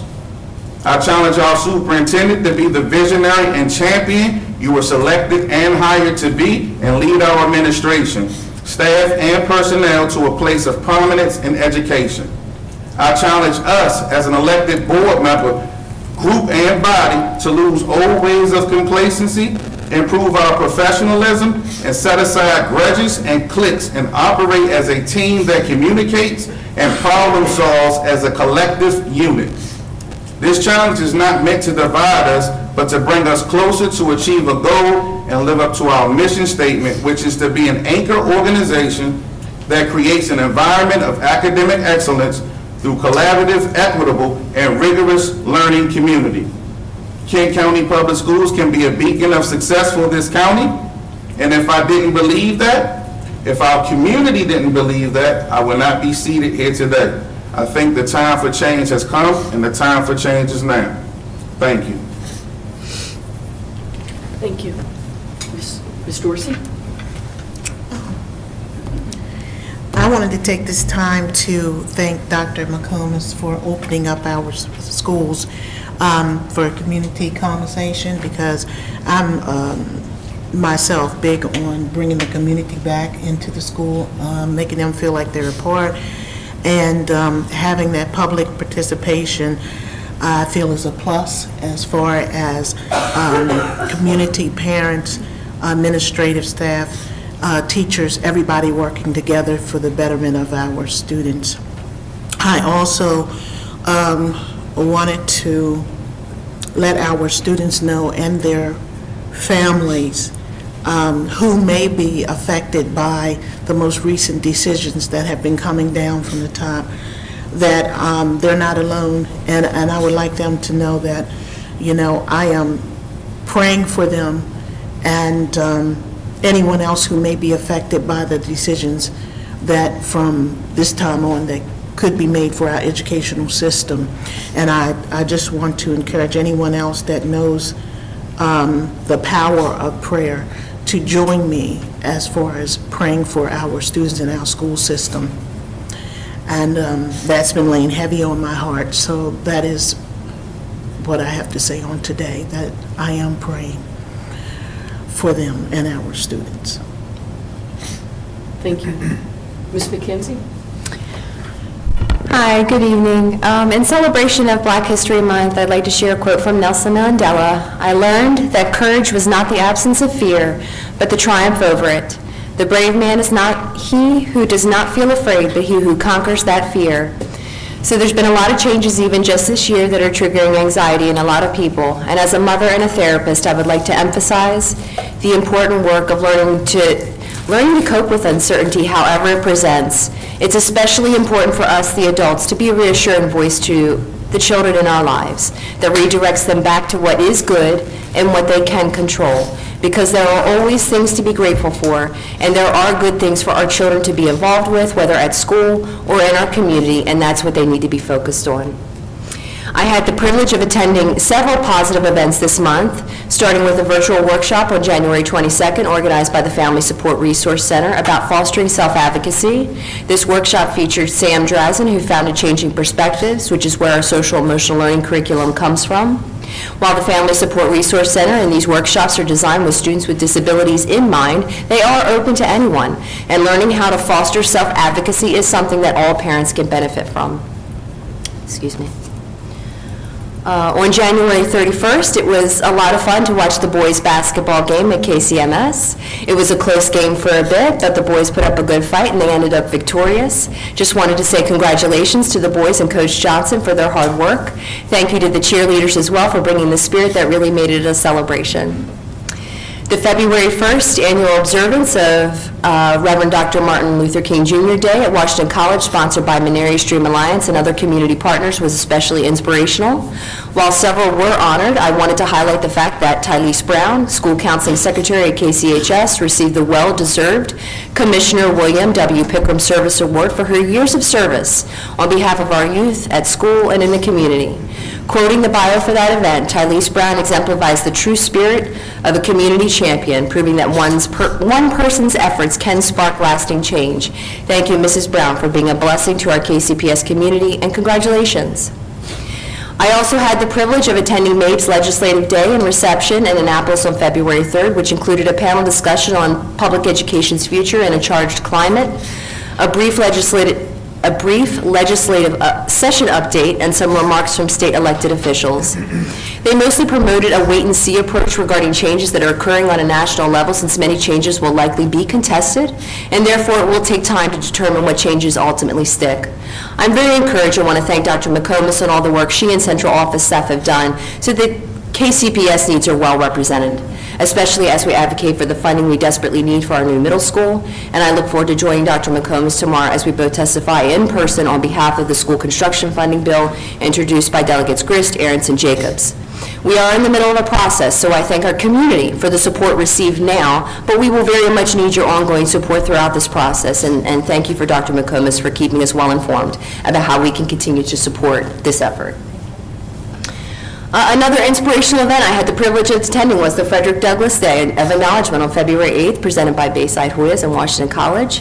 And this included a showing of Water's Edge, Black Watermen of the Chesapeake, which was a wonderfully produced documentary highlighting the cultural history, contributions, and resilience of Black watermen on the Eastern Shore, including Kent County. If there's any way for some of our high school students to view this documentary, I strongly encourage it because it showcases a uniquely relevant cultural and historical legacy that is important for our youth to connect with. And lastly, I also wanted to speak to the loss of Ms. Vanessa Maddox on February 2nd. My sincerest condolences to the Garnett Elementary School community, and of course her closest family and friends. She personally blessed my life when my children were at Kent County Daycare, when that was still in existence, and of course Parks and Rec. I can't say, I've worked outside the home most of the time as a mom, and I can't say how much peace it brought me. The time that my kids were with her and Miss Jocelyn, it's just a relief when you could be at work knowing that your children are cared for by people that, for ladies, dear ladies, who just really know how to be nurturing and just be a light in your children's lives. And I just wanted to express appreciation and just say, while we will still feel this loss, just grateful for having known such a sweet person who was really just a blessing. And so I just wanted to express that. Thank you. Thank you. So a lot of our discussion and emphasis over the next couple of months is going to be with, well, hopefully for a couple of years, it's going to be our new middle school. So I just want to give you an update on House Bill 736, which will have its in-person hearing tomorrow. This morning we had a MAPE Legislative Committee meeting, and unfortunately, initially MAPE was going to support the legislation. But for some reason today, during the meeting, Laura was on there. She was listening in. They took a vote of the people that were, the meeting was completely virtual, and only 50% of those attending today's meeting supported it. 42 took no position and 8 opposed it. Unfortunately, MAPE requires a 60% from the committee to adopt its support. So they're hopeful that, I'm reading an email I got this evening, as we're left in a bit of limbo position-wise, I wonder, they're hopefully can re-raise the issue if the bill continues to move ahead and develop a more supportive position around the next committee. What I will tell you is that Carroll County supported us, Cary County supported us, Cecil County supported us. Worcester County made a very interesting point. They told me that while Worcester is the wealthiest county in Maryland, they also have a high percentage of free and reduced meal students, which are exactly the position we're in, so they appreciated the need that Kent County's in. I reached out personally after the meeting to talk to the president of the board of Queen Anne's County, and her words to me exactly were, we will give you whatever you need. So hopefully that we can get some momentum. There were some questions there, Dr. McComas and I talked about this a little bit. One of the worries was that if Kent County got a little bit more of the pie, that would take away from another county, and Delegate Grice has assured us that there would be no harm to any of the other counties to help Kent County. Also, Dr. McComas just shared with me today, the additional ask we would be asking from the state has actually decreased. Originally, we thought we needed $12 million more from them. Now it's down to $8.8 million. So maybe it will be more palatable, and even though the bill is cost share construction, Kent County is the only school district this year that meets all of those requirements. So it is sort of seen as a Kent County bill. The other thing, I just want to address some of the remarks that both Ms. McKenzie and Ms. Dorsey have made, and that Dr. McComas made in the beginning about the changes that are happening at the top as they affect our students, whether it's the elimination of the Federal Department of Education or some of our undocumented families. I mean, we have a moral obligation to educate our students and to provide them with a safe and secure place that supports student learning. And I went back and did a little research today that actually in 1982, the Supreme Court's decision in a case called Plyler versus Doe states that you cannot deny undocumented children access to public education, essentially guaranteeing the right to public schooling for undocumented children based on the Equal Protection Clause of the 14th Amendment. So, don't know how much longer the Constitution's going to hold up, but today, anyhow, we've got the 14th Amendment supporting us, and like I said, it's, if for no other reasons, we as a school system, it's our job to make sure that students feel safe and supported so that they can learn. I don't know how better to say that. So, that's it. So, Questions for you, Trish? Yeah. 2 questions. First with May. Go back on the House bill? Yes. Yeah, okay. Did they give any insight, or was it a discussion before the vote? Like, So what happened was, so on so May, during the legislative session, the legislative committee, which has one representative from each county, in most counties, it's the board president, and if the board president has other things to do or other commitments, it's a designee. So, and on Thursday or Friday of the next scheduled meeting, they'll send out an agenda, and right now it's got, I mean, I'll give you an example. This is what they told us today. It was a 14-page document. Right now, MAVE is supporting 17 bills, opposing 28. They're taking no position on 143 of them, and they're monitoring 42, okay? So initially, when, I don't know if Laura gets the same thing I do, but the thing I got on Thursday or Friday said they were supporting House Bill 736. I have no idea what changed between when that went out and today, when all of a sudden they said, let's take a poll. So you can read in the chat, because a lot of people, including me, were having trouble with both our camera and our audio, the microphone, so there was this chat. So I was watching as it went away, and initially I had three support, 1 opposed, and no position. But, you know, you're going to have a maximum of only 24, because that's how many school districts there are, if everybody's represented there, and not everybody attends. So this, you know, you've got a smaller amount to try to still hit that 60% from.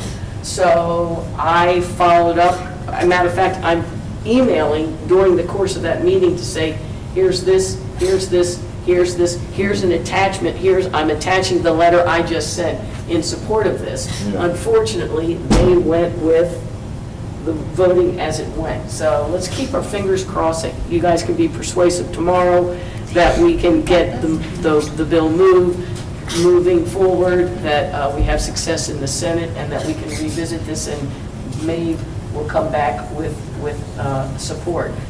There was some discussion, just to show you how things can change, and, MABE, like everybody else, has limited resources. So one of the things was there are 6 bills in the General Assembly that address cell phones. So MABE decided not to take a vote, and I asked why. They listed a couple of reasons. It's a single sponsor, and there's no cross-filing. And I thought, well, maybe that was it. So I asked the guy that facilitates the meetings, and he said what it came down to is MABE has so many things to follow and support Got a full plate. that they just didn't have the time to devote to that. So I don't know if it was an easy way out. Hey, it's better than opposing, Yeah. but if you support it in principle, and clearly, I was really thrilled that the counties on both sides of us, Cecil and Queen Anne, supported us. Yeah. Worcester, who has a much higher cost share than we do. I mean, other counties could have just said, hey, because it's essentially a Kent County bill, could have said, you're on your own, we've got other things to do, so. Yeah, because my second part of that, when you say essentially they look at it as a Kent County bill, Yeah. I think for us, that's a great thing. Regardless of win or lose tomorrow, we as a community kind of need to hone that and make it a Kent County bill and start trying to turn our community, which we do very well. We rally the troops for many causes, and if we can't get the community to rally around education, what message are we really sending to the state of Maryland? So if they want to treat it like a Kent County bill, after tomorrow, win, lose, or draw, I think we need to own that and start working now instead of waiting. Not saying I don't want to say it on public record. We need to work harder regardless of what happens after Tuesday as a community. And I know a lot of us have spoke about ideas moving forward on what we can do, but I think this will be one of the biggest rally the troop calls in Kent County that I've seen since I've been here for 15 years. So hopefully they vote in our favor tomorrow, but if not, because I look at MABE backing down, I look at it even worse now, so to speak. If MABE's saying, we got other things to do. Yeah, well, he didn't say that's why, I'm just saying that's a cell phone bill. And what the votes still show, Yeah. they're not supportive, for whatever reason. So hopefully, it go our way, but if not, I think we need to just King County versus the world.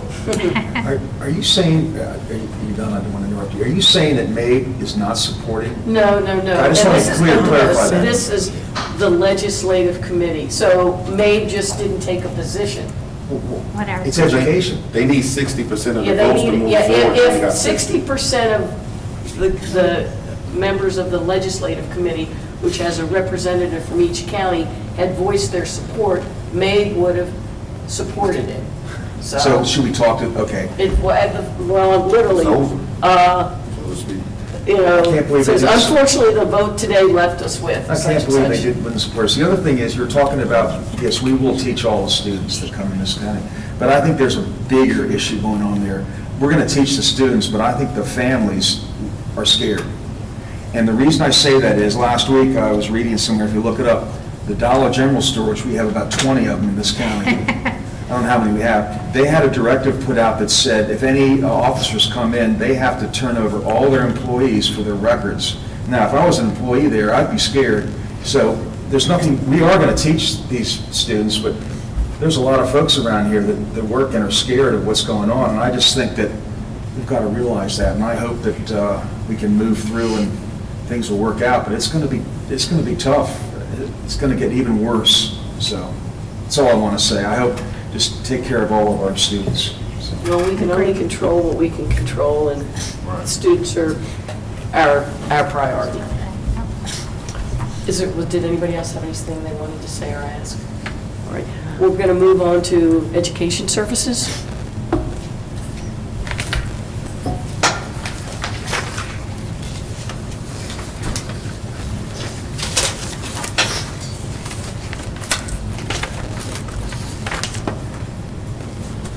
Good evening, President McGee, members of the board, Dr. McComas. I wanted to present tonight the procedure 600-30, special education. and individualized education plans. So this procedure update includes 2 new additions outlining from referral to implementation of the IEP. That parents may request the Kent County Public Schools to conduct assessments if the Kent County Public Schools IEP team determines that additional data is not needed to determine continued eligibility. So with that, when an IEP team meets, an IEP team every 3 years must consider information to determine if a child is or is not eligible for special education services at a minimum every 3 years. We can meet more frequently if we have current information. So based on that, an IEP team can determine that a child could still be found eligible without updating assessments. And that is outlined that if we do determine that a child does not need those current updates, the parent can still request that information. The other change to this policy came out of the COVID learning plans.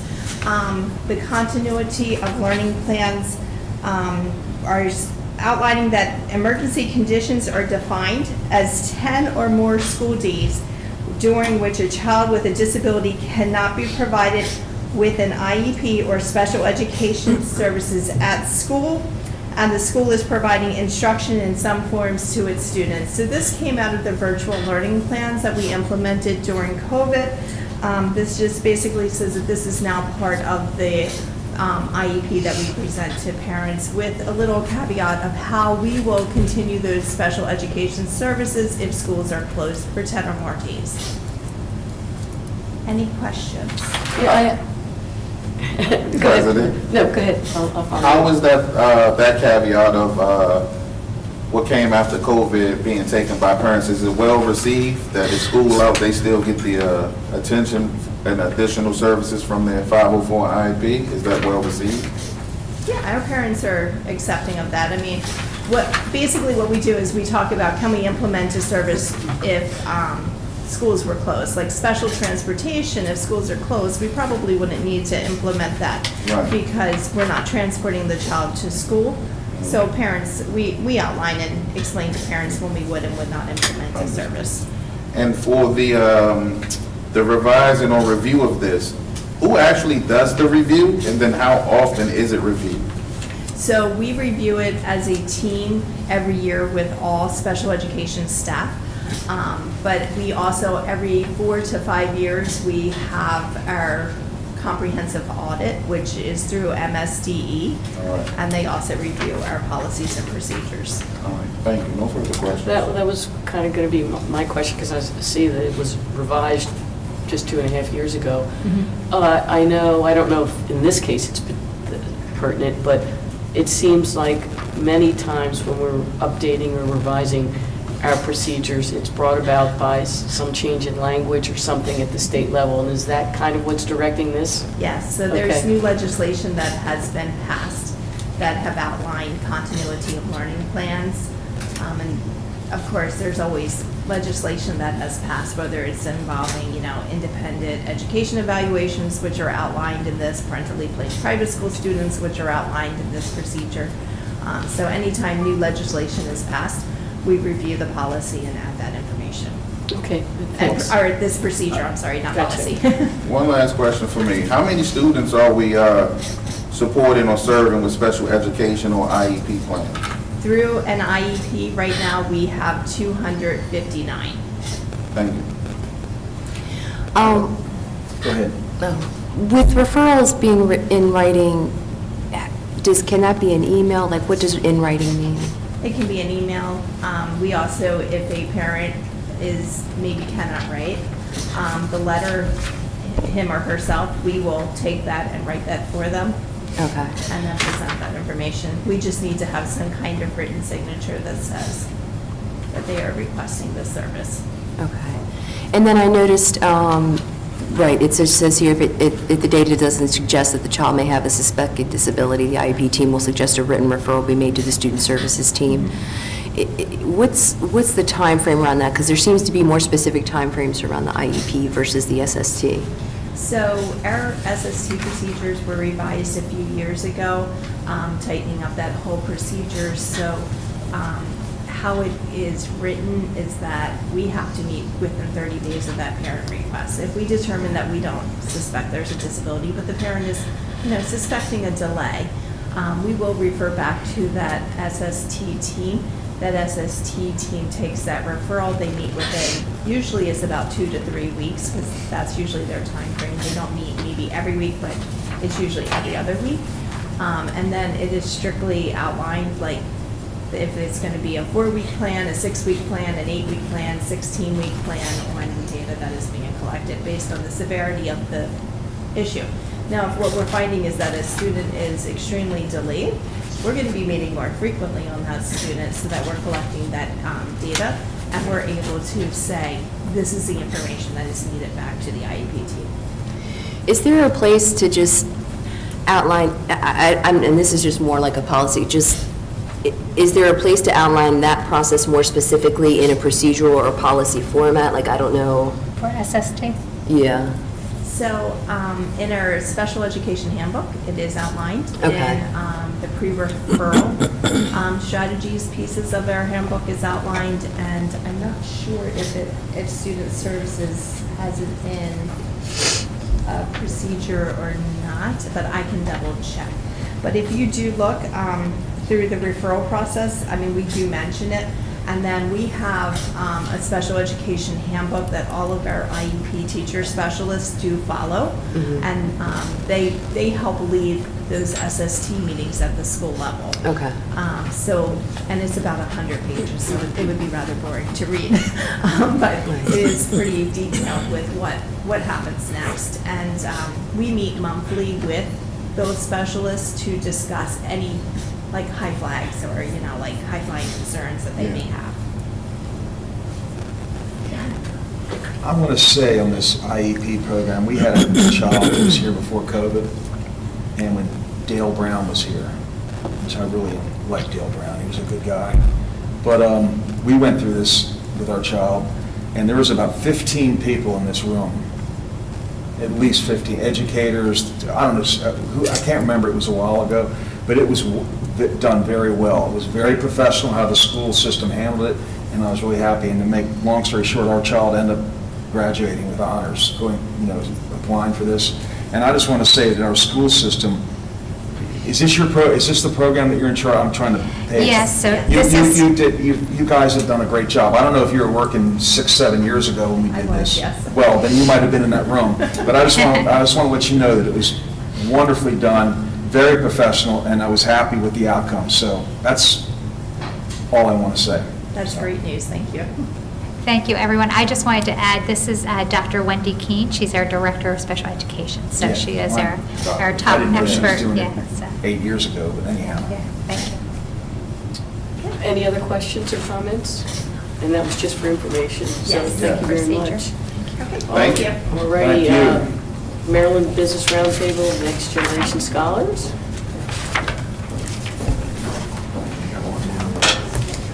Next to go.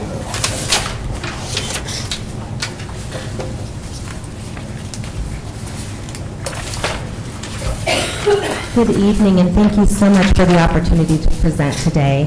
My name is Nona Carroll, and I serve as the Deputy Director and Chief Program Officer at the Maryland Business Roundtable for Education. And tonight, I'm going to be providing you an update on the impact of Next Generation Scholars at Kent County High School and our goals for the upcoming year. Normally, we would have presented this information in the fall. I think the timing is good since we have new board members, and I will be announcing a new staff member that will be joining us. So just a really quick overview of MBRT for those who are new to us. We were founded in 1992, and we're a statewide nonprofit that's committed to bridging the gap between education, business, and government to ensure student success. So while we work in Kent County High School, we also have staff similar to the position that we have here in Caroline, Dorchester, Wycomico, and Allegheny counties. Our board are made up of senior leaders in various industries, to include higher education, led by Christine Aspel, Managing Director of KPMG in Baltimore. And a little bit about our team. I know that Dr. McComas, you had a chance to meet Sharon Markley-Schreiber, who is 1 year into her tenure as Executive Director. Our team is actually located on the campus of UMBC, so that is where I am joining you from this evening. I brought my husband to help get me home. Safe travels. And then this is the team that is spread out throughout the state. So as far as Cumberland to Salisbury, our state program manager, Carrie Panelli, on the screen actually works in the other 19 districts. But that is she doesn't have the amount of programming that our individuals do. So really quickly, our core programming, Next Generation Scholars, is our continuum of support for students from 10th through 12th grade. We do also support the middle school students through our Speakers Bureau program. That Speakers Bureau is the volunteers who come into the classrooms, part of the 200 that you mentioned earlier. We do have a number of individuals who are volunteers with us in our different programs. We have a student ambassador program. I handed out a magazine that has some goodies for you, but on that magazine cover is a Travion Wilson, who is actually our student ambassador for the state. And we have I'll share a little bit about that. And then, of course, the magazine itself, 55,000 copies that we print every single year. This year, we did print 5,000 copies just as a trial of our Spanish version. We're very excited about that. So we do have that resource at the high school, and they will be going out to the students this semester. So quickly highlights, we serve in Kent County, well, statewide. This just gives you an overview of the reach of the programming. As far as with Kent, we engaged 135 students across Kent County High School with tailored college and career readiness support. FAFSA is a big part of our program because of the population that we are serving, to ensure that they are able to take advantage of the Guaranteed Access Grant if they choose to go on to college. And so for Mr. Rhodes, I was just emailing with the school counselors about being in the school next week with the seniors, and I would love to share the ALC scholarship with those students. So I will definitely look for that information. That's great. So 68% FAFSA completion last year, which is huge considering that it was a brand new form. And so over $2.4 million in financial aid just for Kent County students.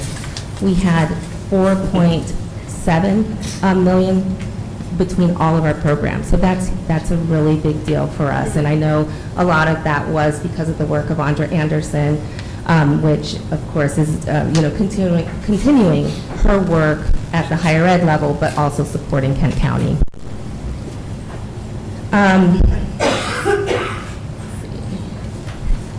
So last year, we visited, the students visited 4 colleges, talked about the FAFSA completion, and there were career tours that also took place throughout the county with 27 students involved in that.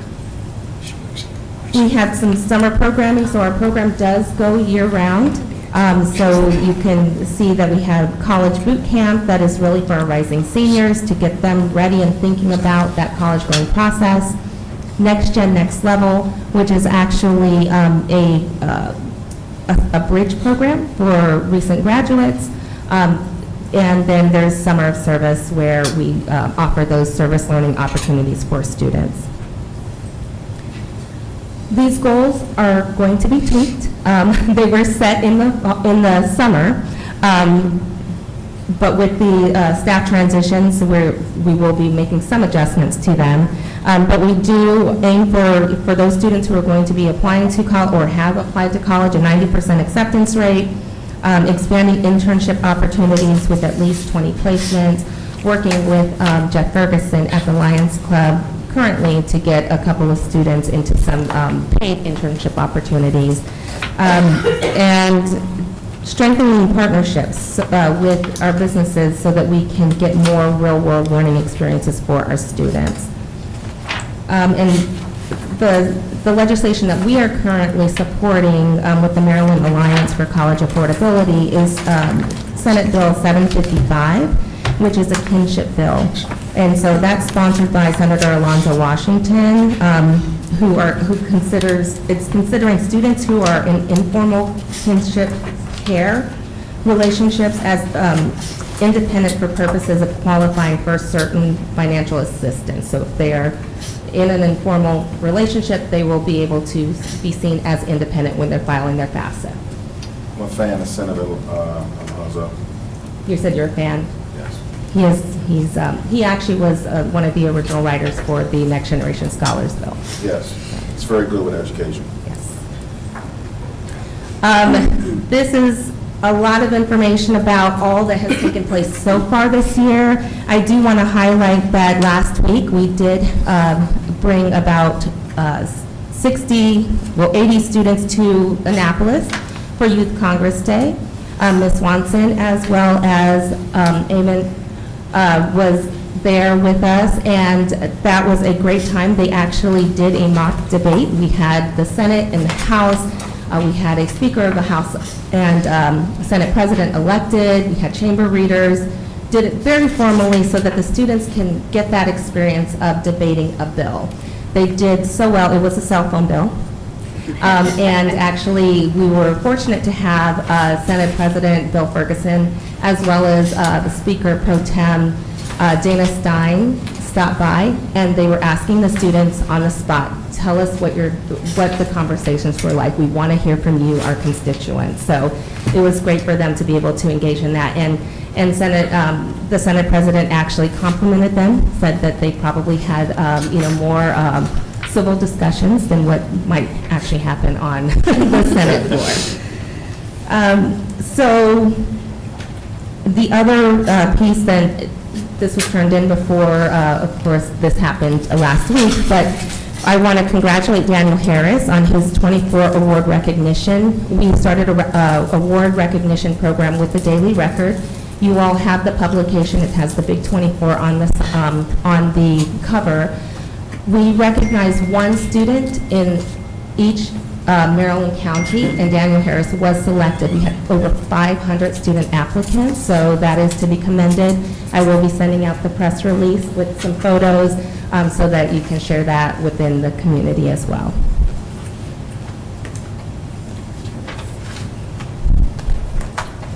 So, really quick PSA. We need vendors for the college and career fair. So Mr. Porter has been working hard to ensure that we get some support in this. Our goal is to get 100 vendors attending to support this event, and at last count there was 48, so we do need a lot more.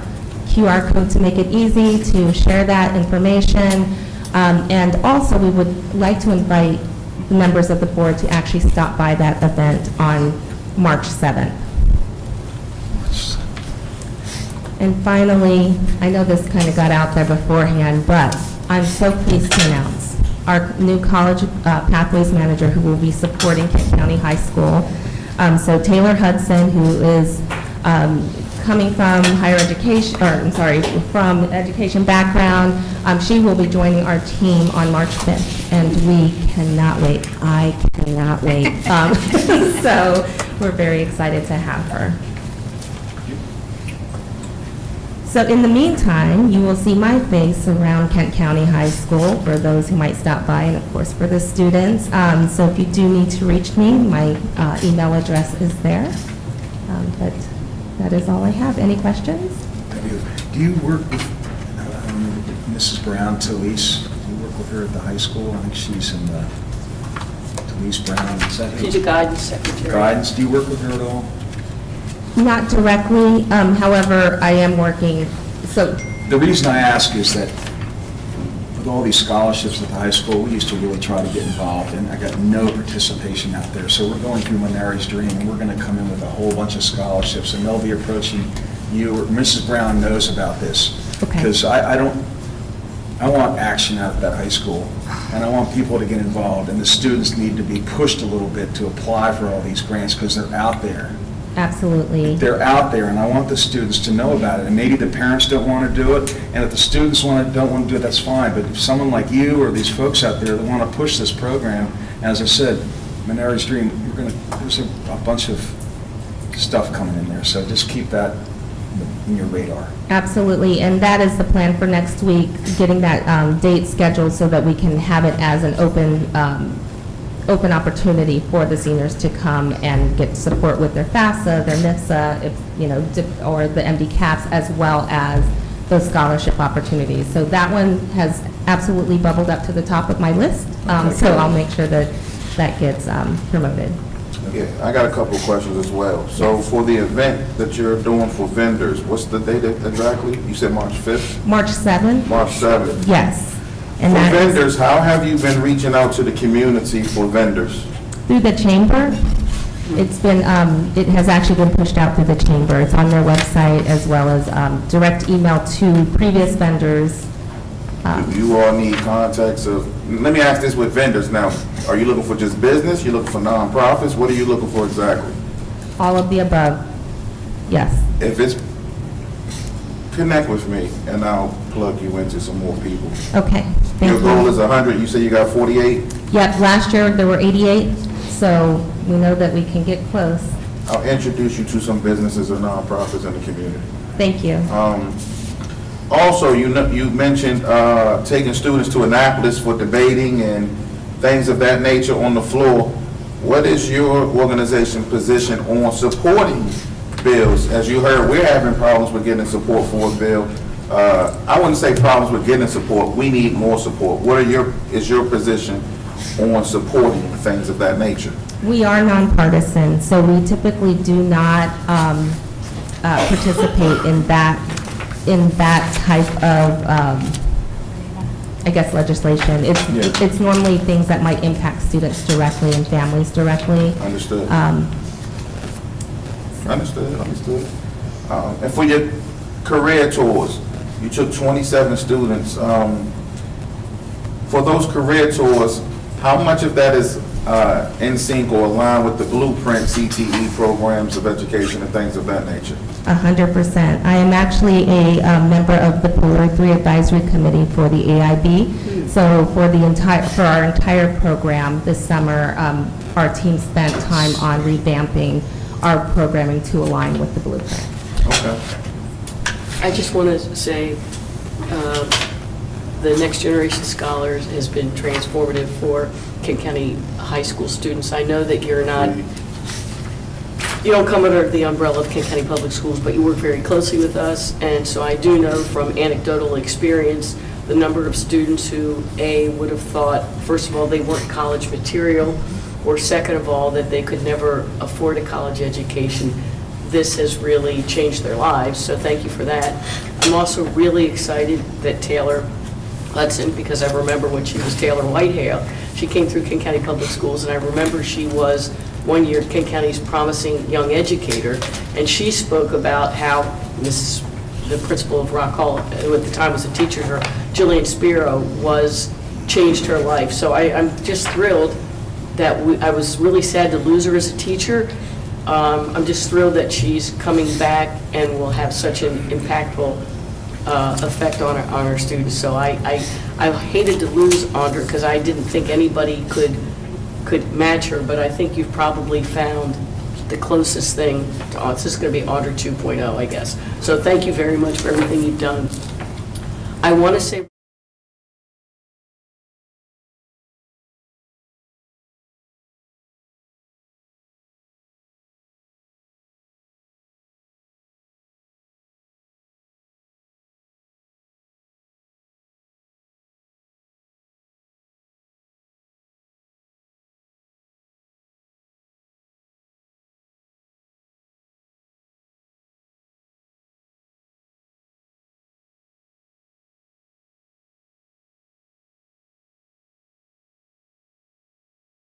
Mr. Poor, was it corrected? All righty. I'm going to ask now, Dr. Walker, are you here to talk about a new procedure, or are you here? Yes. Okay. That is correct. All righty. So good evening, President McGee, Dr. McComas, and members of the board. For information only, I'm here to present the new Kent County Public Schools Procedure 696. And this was a joint effort between Kent County Public Schools and Kent County Health Department. I know you received this procedure ahead of time for review, so I will just give you a few highlights. This procedure provides school health services programming with information, resources, and recommendations for professional development training required for the state management, for professional development training, which is required for the safe management of a student diagnosed with epilepsy or any other seizure disorder, and to define roles and responsibilities of school health services, other school staff, parents, guardians, and students in planning, care, and education of students with seizures. It outlines how schools work with parents and healthcare providers to understand each student's diagnosis, seizure action plan, and medications if they're appropriate. All staff who have direct contact and supervision of students participate in yearly professional development to recognize the signs and symptoms of seizures, as well as procedures for notifying trained staff to respond. Staff who regularly work with students, such as teachers, coaches, related service providers, athletic trainers, food service providers, and transportation providers, receives training specifically related to individual students. So if there's a student in a teacher's class, then they get more specific training because every plan can be different. So they have to have specific training on what that student's needs are and how to respond. Again, this is just for information, and if you have any questions, I'll try to answer them. I have a question only because I was looking at it when I called it up. Is this a brand-new procedure for us? This is a new procedure. What we're doing is not brand new, but put it in writing. Okay. We found in the last year, we've had more incidents of calling 911 and having to respond to students with seizures. Do we know the number of incidents we had with seizures or epilepsy in the last school year? I don't have that number. I know there has been a good number at the middle school, and there's been some in the elementary. I don't have the number of incidents, like we wouldn't have that. Is that something that could be tracked now we have a policy for it? Well, the school nurses track it, the health department tracks it. Okay. I just make sure somebody tracks it. Yes, someone does track Okay, it. understood. I was wondering, you said that all staff have to get trained in some degree, right? That is correct. But staff that interact with at-risk students have to get more specific training for those students? Yes, ma'am. All right, just making sure that everyone, I was unclear whether everyone got training or just those people.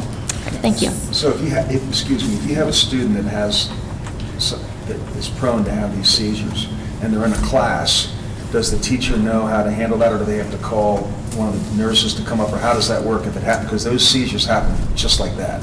Yes, they do, and that's in the action plan. Usually they have to call someone who's trained to respond to that student, but it's in the action plan, and they can all be different. Because they can swallow their tongue or anything real fast, so. That is correct. Okay. So a teacher might have to move students out of the way. They may have a specific person to call the nurse right away, so Okay. the plan could be different for each student. Are there any other questions? Thank you. Thank you. Thank you very much. The calendar update, is that you, Mr. Hushin? It is, President McGee. Thank you. Board members, Dr. McComas, hello again. Last month, we engaged in a nice discussion where we were with our school calendar. The board gave us the direction to go get more stakeholder input. I believe it was you, Mr. Queen, had stated that you wanted to see our total numbers double. We in fact did that. Before you tonight, you have an updated printout of our survey breakdown. We were able to reach 579 folks in total, up from the previous total of 198. Each category went up significantly for our response for our teachers. We went from 64 total responses to 136. For our support staff, we went from 32 respondents to 96. For our parents, which was probably the largest jump, we went from 71 to 218. And we also got some more student voice. Thank you to Alden, where we went from 12 to 74. I'm doing a high-level overview because there hasn't really been much change in the data as far as what folks said, other than if you turn to page, the last page that you have in front of you, put the charts, there is more of a definitive answer regarding high school graduation. Previously, when we were up before you in January, it was a very, very narrow gap, but although it's still close, the divide grew a little bit further in favor of having Kent County high school graduation on a Friday for next year's school calendar. One additional item that we brought forward tonight is we felt, based on reviewing the feedback once again, to include a fourth calendar template that we plan to send out after our discussion this evening, with the understanding that we'll bring the two top vote getters back to you for a motion and a final decision in March. I got a Can I answer any question. questions for you? Yep. Yeah, I've got a question. Sure.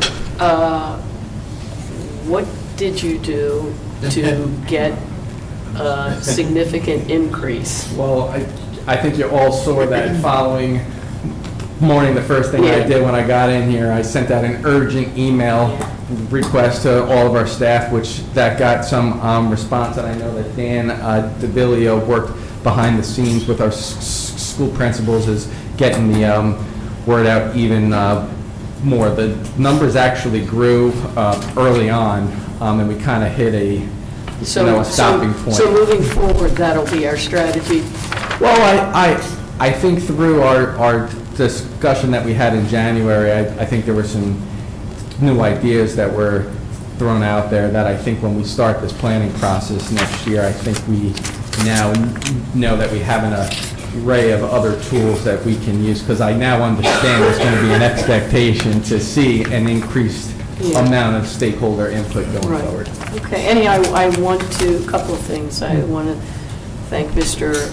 Queen for his gentle nudging, and I want to thank you guys for being amenable for doing that, because I do know that it required extra work on your end, so I don't want you to think it's underappreciated. Oh, sure. And at the same time, it sort of just solidified the pattern you guys already saw, but it's so much easier to defend that position when you've got that large of a response. So thank you very much. You're very welcome, and I understand, because at the end of the day, you all are the ones that have to make the final decision in March, so. Yes, and let me say also, because I did have a gripe,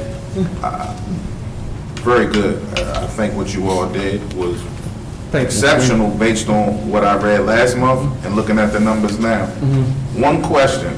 Yes, sir. Because we're going to vote next month, is this the final time you send it out, or are you going to keep sending it out to keep getting more responses? No, so now what happens is the 4 calendar templates that you have in front of you, we send out a new vote with those 4 templates. Top 2. And then we will bring the top 2 vote getters back to you, and that's where you'll hopefully make a motion. I asked you to double them, you double them, so I'm more than satisfied. Good job. All right, sir, thank you. I got one question for you. Yes, sir, Mr. Rhodes. I'm sort of reading through this, I'm a little confused, but on all these half-days, are you still pushing for all the half-days, or can we eliminate some of them? Because I feel like, I can't remember totally who went over this, so I apologize if I'm wrong, but I just think half-days are a waste of time. You come to school, and then 3 hours later, you got to leave school. Yeah, let me chime in on that. I will say, and I hear you, Mr. Rhodes, the team and I were discussing half-days earlier today. They are important for our teachers. What our teachers do in that afternoon when the students aren't with them is they get together in their data teams, and it's where teachers are looking at how our students are performing against the standards to identify, maybe Mary needs extra help with a certain skill, and maybe somebody else needs their a grade ahead. We need to make sure that we're challenging them. That's the data team time that our teachers use. And so that's really critical to make sure that we're paying attention to how our students are performing and that we're actually meeting their needs and pushing them. So I can understand from the community that seems like, nothing's happening in that afternoon. That afternoon time is really when we get the opportunity for the adults to do the interdisciplinary data team work that's necessary to drive improved achievement. And I just want to add to that, it's even more important that we preserve that opportunity for our teachers to come together to do the adult work, because funding at the state level for collaborative planning is being cut. And so, you need, you have to, sorry. That was one of the Yeah. things for the blueprint that got dialed back, the pause. Yeah, and that funding would have allowed us to hire additional teachers to make the logistics of bringing the adults together. I just ask everyone to understand, our legacy model of factory for schools does not afford the opportunity for adults to do the adult work that is required to get the achievement that we expect and demand for our kids today. That model was designed 140 years ago for a very different purpose. So I just offer that. I appreciate you giving me the opportunity, Mr. Rhodes, to help clarify that, because I can understand your point of view, and I just want to make sure that everyone understands what is actually happening during that time. So, thank you. Thank you. Anything else, guys, on that issue? All righty, the dancing machine. The entertainment. I know how you like it. She set a new standard this month in terms of enthusiasm and energy. Good evening, President McGee, members of the board, Dr. McComas. Tonight, we're going to start off with our monthly financial report. This is the financial report from July 1 of 2024 to the end of January 31st, 2025. For our Fund 1, we received about $26.4 million, nothing for Fund 3. As of yet, Fund 5 is our food service, and we received about $648,000, and nothing for our Fund 7 to give us a total cash receipts as of January 31st of about $27.1 million. We go over to our current expense fund. We've expended about 70% of our budget for our current expense fund. Which is an increase of 60%? Is that what you told us last? I was thinking last month you said 60%? Or am I dreaming that? I'm not 100% sure, because more percent that means that we're spending more as we go. Well, that makes sense, right? Yeah. But from 60 to 70 didn't seem like an insane jump, so. Steady as she goes. Sorry. Our school construction fund, we've expended just for our tennis court, so nothing new yet, as invoices have come in for our KCMS planning and design. Our food service, we've expended about 60% of our funding there. And then with our restricted funding, this is as a result, our percentages coming in, and really that's just as a result of budget transfers and budget amendments. We do have some grants that have ended as of August 31st and September 30th. So all of those funds are not, it's just a portion of that grant funding that's in this year for those grants. But in total, to date, we've expended about $5.2 million. That includes our encumbrances and our direct expenditures for all of our grants, which is our restricted funds. And then this just gives an overview of all receipts and expenditures. Any questions? Does anyone have any questions for Ms. Stewart on this? All righty, moving on. Food service? Ms. Knoll. All right, so tonight we're going to talk about our food service year-end projections for 2025. I have my team member here with me, our support supervisor of food service, that will be helping me with presenting our projections on tonight. So basically, our objectives for tonight is to review our year-end financial projections, to review any pending items to complete for food service, and to review items to keep in mind in the going concern of food service. Feel free to ask any questions as we go along. So we're going to start out with what our projections are. So we are projecting about to receive 1.2 million, expending 1.5. We're looking at that initial, just simple math, a net loss of 245,000. However, we do have a fund balance that is remaining of about 205,000 with a potential net loss of $39,800. This is just projections, but I will have Angie kind of explain this in more detail. And maybe she's going to answer this, but with projections, when we have a net loss like this, do you all kind of pivot and tweak it as we go on, or it's stuck where it is, we're going to take the loss and try to figure it out as we move on? Like, how does that work? Right, and I'll just grab that one. Yeah, so as you said, it's projected, right? So right now, we're forecasting where things will be. We certainly are actively managing that every step of the way. And I just also, just for the sake of clarification, this fund balance here is specific fund balance to the food service enterprise, separate from our operating fund balance. Okay. So there was a time, I guess before everyone qualified for a free and reduced meal, that the food service budget was supposed to be self-sustaining. I mean, you took in enough money to pay your cost. Now that we don't take in money other than like a la carte stuff, how would we make up, but after we've used our fund balance, how would we make up almost the $40,000 right now? I know it's projected, and but I'm just using that figure because it's the only one I have. How do you make up a net loss? So this looks much worse than it will actually be by the end of the year. To make up, certainly I constantly review my expenses. What's on the menu? Is there a high-priced item that? Yeah, I'm only asking not, because I'm literally asking out of curiosity and questioning, Correct. and it's not meant to be critical at all. I mean, it could say $1,500. I still would wonder, how do we make that up? Yeah, so there's definitely been some losses this year that were unexpected, but I also think that we will have greater gains in our revenue. Okay.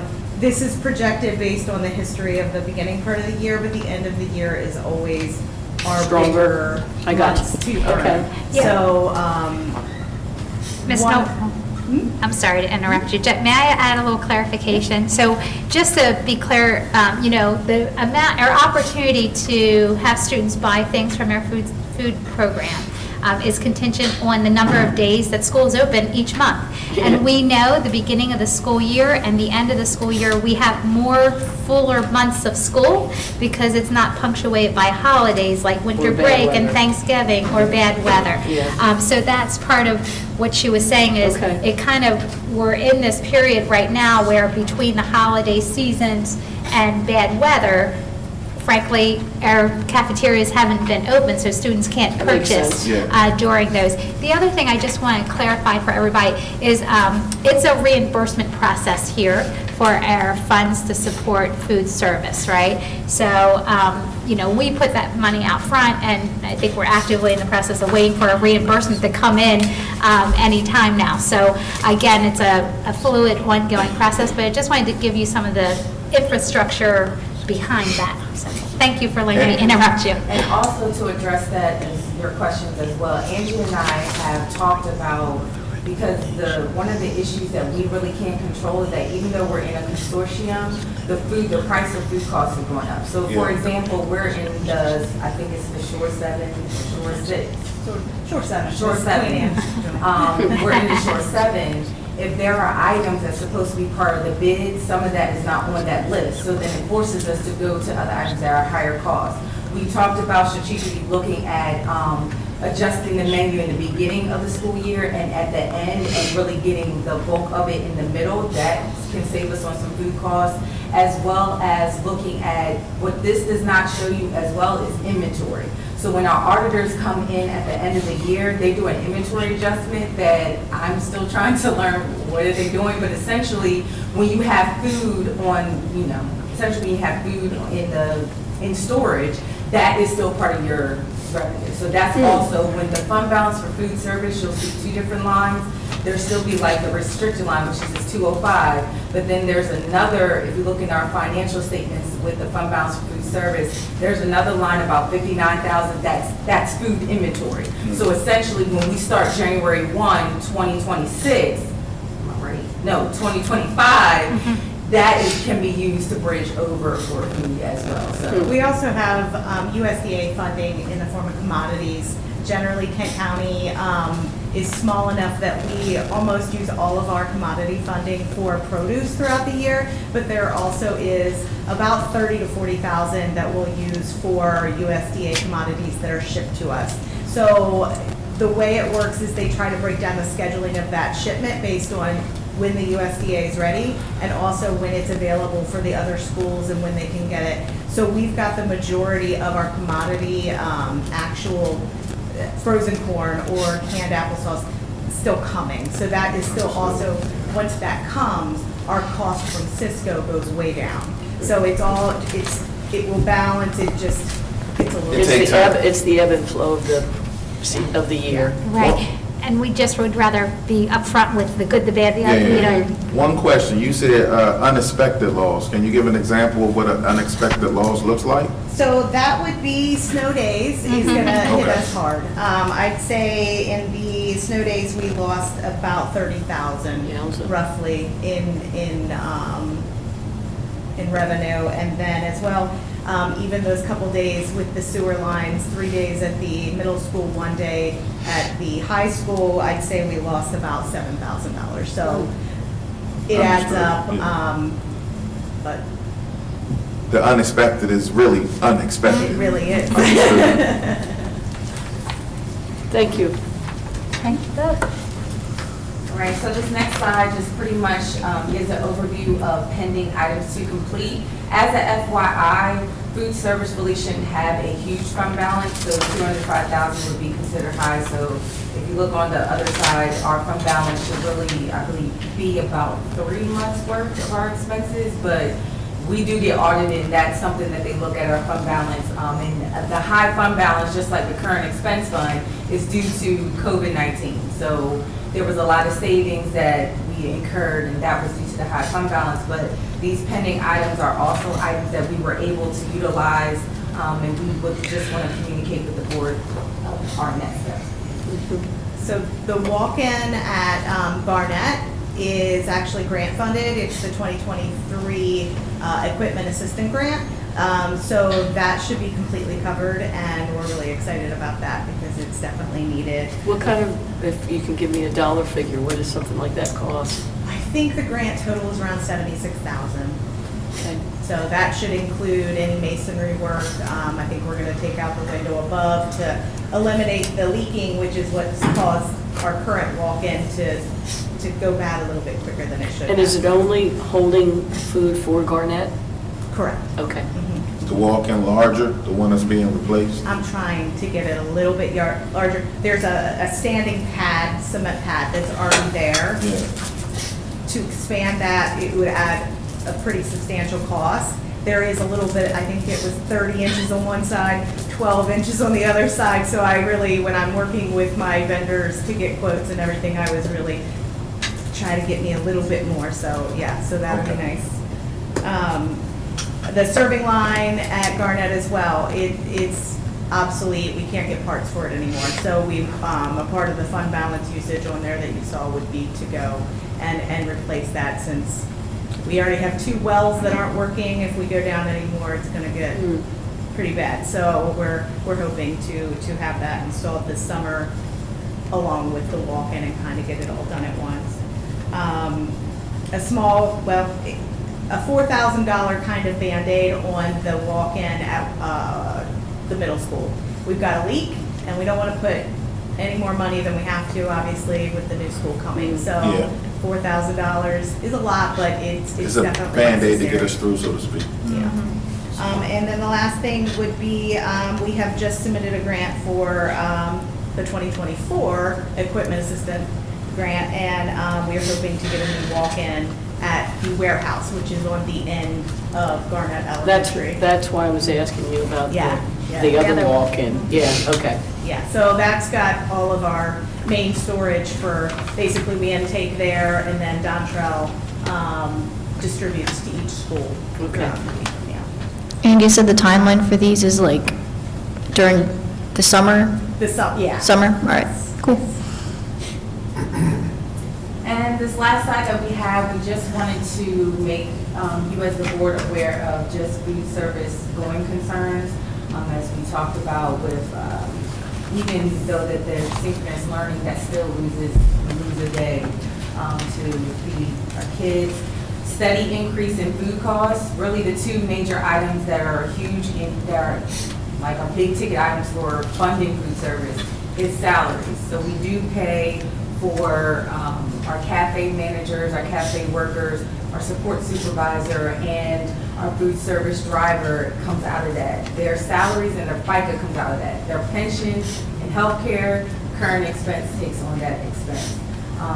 And so the other big cost is food. And as I mentioned, cost is increasing, and Angie does a phenomenal job with trying to find the best cost at the best price and still delivering, making sure that our kids have meals that they really enjoy and they really like.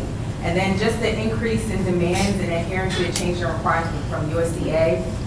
Food service, just like our current expense, food service gets audited as well.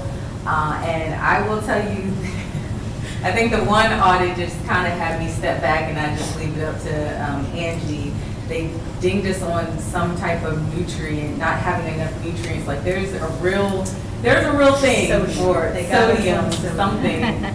There's a real thing that has to be kept. Our workers and our managers and our cafe team members, they work very hard in the kitchens, and we definitely try to make sure that we have their backs and appreciate them, because there are a lot of mandates coming from USDA that it's ridiculous. It's an ongoing, they have a multi-year plan to keep lowering. Next year, they will implement added sugars, a lowering of added sugars. So it's going to be a challenge, because that means manufacturers are now rushing to try to reconfigure their recipes to hopefully meet our needs with items specifically like yogurt and chocolate milk.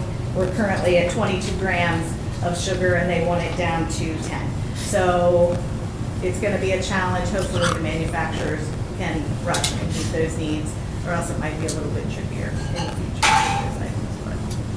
I've got a question, since you mentioned, the days of, school, the broken pipe or the asynchronous learning. What do we do with our food that we must have to discard it? Okay. I was very proud of all my girls. We worked together and really made a plan. It may not have been cohesive at every school the same. It may not have looked the same, but we were able to hold those items. Nice. Use them. Basically, what I did was, in a nutshell, I removed the whole next week of menu items. Okay. And just shifted it down. So really, it's the cost of the staffing and the overhead that we still get hit with, but thankfully, we were able to utilize Most of the food? Most, if not all. That's, yeah. I just was envisioning we had to discard food. No, luckily, no. Thank you for that. I would like to ask a question. When you talk about the sugars, lessening sugar, they're not replacing it with artificial. What's the substitute? That's a great question. There's going to be a lot of changes, I think. Sometimes I find the more structure and the more harsh it gets, we end up going into something that may not technically be healthier or better. So I'm always learning and researching and paying attention to what the USDA is putting out. So if I get further information, I can definitely reach out to some vendors that I've already been in touch with with some of our favorite items, saying, hey, are you working, where are we at on this? So if I get some feedback on how they're changing the recipes, I can definitely. Now, if you find that their way of changing it is not healthy for our children, what would the result be? I mean, what would you do? I mean, if it was something that was putting it into a very unhealthy, then there's lots of options out there, and I would just go to a different option. And it's getting harder and harder for K through 12 food service to find these options. A lot of manufacturers have kind of pulled back from it because the USDA guidelines have become so stringent. So they can't sell it at Walmart or at Safeway or any other places. So it's getting a little bit tricky, but we'll get it done. Question about, since we on the USDA, do you feel like the requirements change as administration change, or is it a consistent foundation? This has been something that's been in place for probably 5 to 6 years. They've had a plan with expected dates to start meeting certain, I think last year the sodium level dropped a little bit. This year it's the sugar, next year it'll be the sodium again. So they have an ultimate plan, I think by 27, 28, that they want to hit these lowest numbers. So it's definitely been in. And for a public school system, how much food do we have to take from, I would say, the state that supplies it? Do we have options to go local and get some of these things? Absolutely, yeah, Okay. absolutely. We do local lettuce, and I've been speaking with Mr. Porter a lot about ways we can engage with his adventures in ag and the culinary department to try to get grants to incorporate our students into possibly growing lettuce for us or, anything that we would need. My one last question, for the increase in food, the government or USDA, they don't have like a cap on food? So let's say someone raises eggs to $24 a carton. We have to pay that price? It's nothing like locked in where, okay, public school system, you're only going to pay $13. Unfortunately not. We just do our best. I know right now we're in the bid with, basically it's the Shore 7. So we've got Dorchester and Cecil was in it, Caroline County. So all us here on the Eastern Shore kind of went together to get the best pricing. But unfortunately, the government can't mandate any set fees. Understood. Thank you. Back to what you were saying about, John, about local businesses helping with food supply. I learned today that we used to have a salad bar at the high school that I think Red Acres helped with a few, I don't know when that was, but what? It was probably pre-COVID, because once COVID hit, I mean, if you go to a grocery store now, there are no salad bars anymore. I think it's COVID related, wasn't it? It was. They took a lot of that type of stuff away. And to be quite honest with you, and why I mentioned with Mr. Porter trying to engage with the students and somehow up our lettuce, I want salads on the menu every day, and it is a very tricky thing. If I get it through commodities, it's coming from California. By the time it gets to us, Brown water. very nice. And Red Acres, while it's hydroponic, they still need sun. So when we go through the gloomier times, he can have a hard time, if it's not growing as fast as he would like. So lettuce has been one of those things where it's been a challenge to get it here and to be in good condition, so. Have you all talked to somebody like Darren Tillman and Shore Rivers about maybe grants of those type of things? Because I know one time we had got a grant to work with Washington College, and we did a whole garden project, and they were the ones that paid for like indigenous plants, nuts, berries, so maybe that's, So there's a farm-to-table grant that I'm very interested in pursuing next year, which would be all of these types of things. Yeah. Engaging local community businesses in any way we can, and especially our students. I would love to engage the students at the high school to be a part of it. So there's definitely grants out there. No Kid Hungry is an amazing organization that helps with grants. And then Washington College has reached out. I've been in touch with Laura Chamberlain. She's so eager to work with us, help us with grants if needed. So Well, it's definitely a conversation. there was a time when the middle school had a community garden. It's still kind of there. Oh, okay. I don't know that it's tended anymore. That's when the Master Gardener program, Sabine Harvey and stuff like that, the Master Gardener program helped. Nice. Yeah. Nice. Any more questions or comments? I have a question. Do we know how much waste we do produce? And do we have like a composting system by any chance? So that's actually something that just passed that would be underneath food service to oversee. Right now, we're not creating enough. Basically, the state has set the tonnage way up here so that the larger counties who are able to start addressing it are starting to. So you will eventually, all schools, because they're going to keep lowering that tonnage to where it would hit a tiny county like us as well. So we will have to eventually address, they don't care how you do it. You can do it in-house, you can have a company come and pick it up and take it to a pig farm. They just want to know that the waste is being handled correctly. So at this point, I know that we had Wayne Gilchrist had approached Kent County Public Schools about whether we'd be interested in composting. He was out at where Turner's Creek is, the Sassafras Environmental Center, I think that's what the name of it is. And at the time, the board didn't take a vote or anything like that, but the consensus from the administration was that it was just one more thing that was adding, and I agree with this, kind of an overburdened teaching staff as it was. It's just one more thing we were asking them to do. It is, because even though food service would oversee it, it doesn't necessarily mean that food service would be responsible for it. Yeah. So I know that they piloted something in Galena, and they were definitely engaging the fifth grade students to help with that. Permaculture or something like that, yeah, it was, yeah. So it's a project that will need to get started here sooner than later, but at this point, we just try to avoid waste as much as we possibly can and use things in any capacity.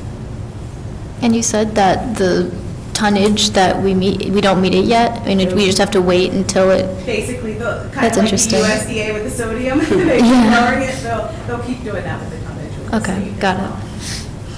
Anything else? Thank you very much. Thank you. Thank you, ladies. So now we're going on to our budget.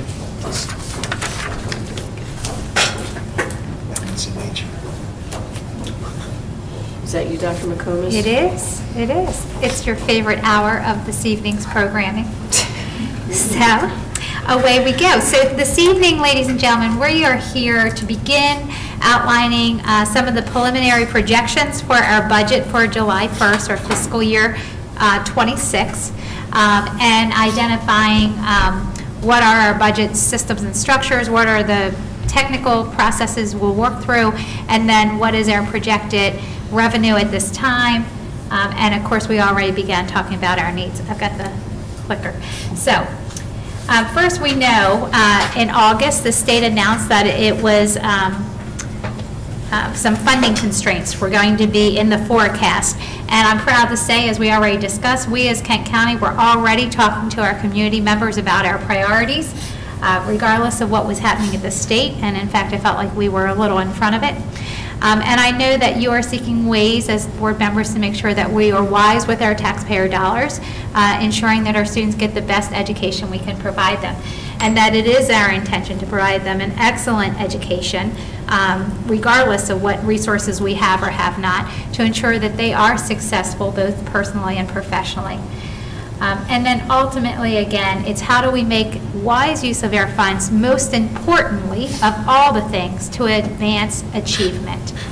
And so together we will work through this process to navigate and create a very tightly focused budget for our fiscal year 26 that uplifts the priorities that we believe are important for our children. So this evening, first we're going to talk a little bit about what are our funding streams as an organization, because while I know I'm talking to our board members, I also believe, I think Mr. Queen said, our numbers on YouTube viewing are going up. So I want to make sure all the viewing audience has good understanding of our systems and structures. And then, again, what are those priorities? How do we technically work through the process? And then the needs and constraints. So what are our funding streams and budget structures for everyone's general understanding? There's 3 primary sources of revenue that come into school systems, all school systems. And you'll notice that, so we have our federal, our state, and our local. I just want to point out, I very intentionally made the federal funding puzzle a little smaller and disjointed. It looks bigger than it really is. even Right, it now, does, but it's right. not much. Right, and because the federal funds are grant funds, and so they operate different. You will hear Ms. Stewart often as my wing professional here. She'll talk about restricted and unrestricted funds. So restricted funds are the federal funds primarily, and they are restricted in how you can use them, so that you have to use them the way the federal government says the money is sent to you to be used. And then, of course, our primary funding is a combination of state and local funds. So that's what we will build our budget on. So just for the general overview of everyone, when we talk about federal funding, so you will hear us talk about the title grants. So these are grant monies that are encoded in law, and we often hear Title I. Those funds are intended to support offsetting the challenges that students and families that experience poverty bring to the learning environment. Title II is about professional learning, to make sure that our classroom teachers and school administrators are on the forefront of research and understanding how to deliver a world-class education. Title III funds are to support those families that English is not their home language. And then Title IV is school capacity. I refer to this as the grab bag because it's a variety of things that we can do. An example might be if you need to buy more technology so that your classroom has the current technology. That's one example. School safety is another. There's a variety of things you can use Title IV. One of the things I failed to put on this slide, and I want to make sure I call it out, is special education funding. Comes also through the federal government and specific special education grants. The monies flow, the way these funds work is they flow from the federal government to the state. The state acts as a pass-through agency, and then on to the school systems. Again, these are supplemental, so I always refer to supplemental funds as the extra scoop of ice cream, right? So before you get that extra scoop, you have to put your skin in the game first and put the first scoop, and then you can use this as the extra supplemental funds. And these are not part of the operating budget. Just to be clear, we often also, when we're talking about school budgets, we talk about capital budgets and operating budgets. Capital budgets are the budgets that we use for school construction and major projects, facilities project. You sometimes will hear us use the term capital improvement plan or CIP. So our capital budget there is our school construction that we've spent so much of this evening's time rallying support around. And then, of course, the operating budget is the monies that we use for everything else. And from the operating budget, the individual school budgets are formed. And so this is the budget that we're talking about. We also refer to these as unrestricted funds because we are able to use them in a variety of ways, whether that's to pay for classroom teachers or to repair a school bus or pay for substitutes and bulletin board paper and all of that good stuff. I want to point out that there are some different structures coming into play in our school budgets this year and by law required in the FY27 budget. So under the Maryland Blueprint legislation, our funding is allocated in these different categories. The top category is the per pupil funding, so that's X amount of dollars that we get for each student. And that's often referred to as the foundation funding. So those of you who are actively following legislation this year, if you hear people talk about don't cut the foundation funding, that's the per pupil allocation.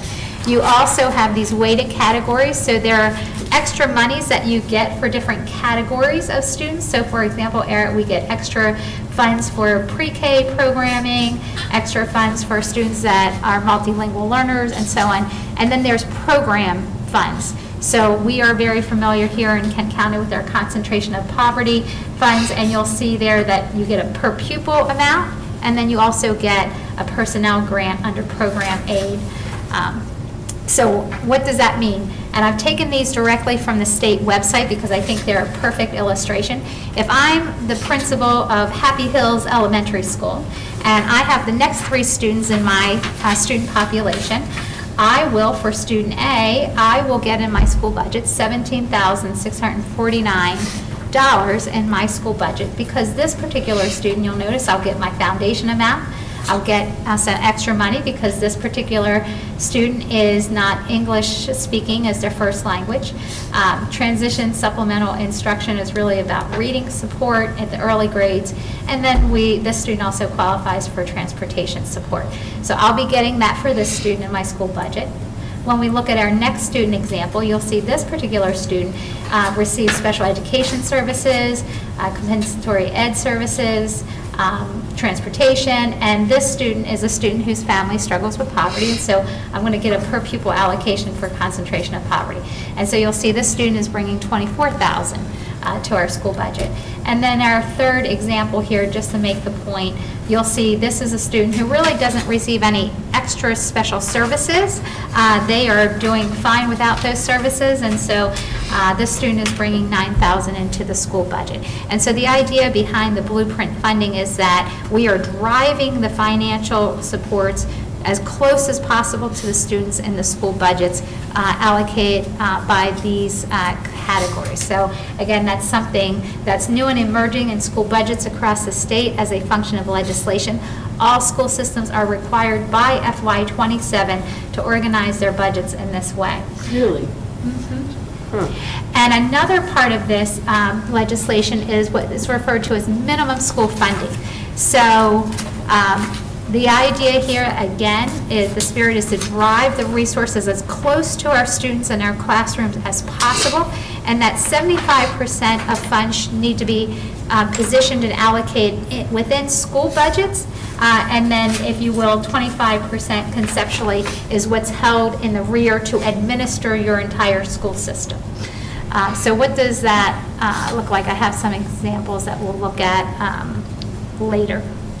Maryland school budgets. So in addition to having the 75% deployed out into the school budgets and that they are allocated by those different weighted categories and per pupil foundation funding, we also, in terms of our bookkeeping, we have to follow Maryland school budget categories, and these are categories that you probably have heard in the past and are familiar with. I know I want to say last week, but last month, President McGee had asked about, the category in the budget that says administration, right? And I clarified that that's the cost of administering the school system, right? It's not just Mary McComas's salary, but it's me, the personnel that help run the school system, the supplies to help run the school system. And I know we were talking about the definitions, and I just want to point out that on our website, we have our current approved budget book, and if you look in there, you will see the definitions of these different categories so that you can get a sense of what all is in that, what, you can unpack that to get a sense of what's the definition of mid-level administration, or what falls. I know some of these seem very self-evident, but you can look in that and you can see exactly in this year's budget what we had them allocated by. So I just want to make sure that everyone knows. Can I ask a question? Sure. So do all school systems, I'm on the minimum school funding, do all school systems have to follow the 75-25? That is. So every school system, in theory anyhow, 75% is going to go directly into what's going on in the buildings, and only 25% for the actual administration of it? That's the theory behind Blueprint. All school systems are working towards that. And I think depending, and Ms. Stewart she's in our weekly CFO meeting with folks from other school systems, but every school system's kind of been moving in this direction. How close are we to that? Actually, we work with Afton Partners, and if I'm not mistaken, I can't remember that, I think AIB is paying for that, or AFB is paying for that. And I've kind of given them a preliminary framework of what I've placed together, and we're actually better than, what I would have thought we would be. And it's in line with other counties, just in a different, everyone's kind of in a different scenario, but we're still in line with the struggles of any other county. So that's why I really wanted to take time this evening to make sure that all of you had an understanding of this sort of significant transition that's happening in school budgets, so that you understood the larger landscape as we work through both this year and next year. So we talked about the budget categories for accounting purposes. So how do we take all of this and prioritize it? So as I mentioned earlier, the first thing we do is talk to our community, right? So I spent 7 months getting to talk to everyone and anyone about the priorities of our school system. And while this is not a comprehensive list, I've just lifted up here for us some of the highlights that I heard again and again, regardless of what forum and what group of people I was talking to. Our community cares very much about maintaining appropriate class size to ensure our students get the attention that they need to be a successful learner. And that our classrooms are orderly and run well. Bilingual resources emerged again and again.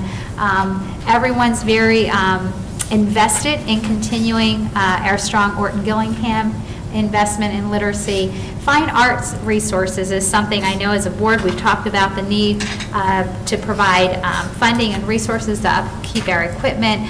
And to invest in our fine arts program. Literacy and math specialists, specifically coaches that we had under some grants that are gone. Career and technical programming. I heard many, many times in many forums the importance of making sure that we have things like electrical programs and plumbing programs. Extracurricular requests, athletics are important. After-school programming came up again and again and again. Engaging volunteers, as we mentioned earlier, and then operations and maintenance are really the middle school. Our community has our eyes on our middle school, and we are focused on that. Some suggestions were bus aids and, how are we making use of the Wharton building for the community? The ones you have tabbed up there, are those the top answers for the input?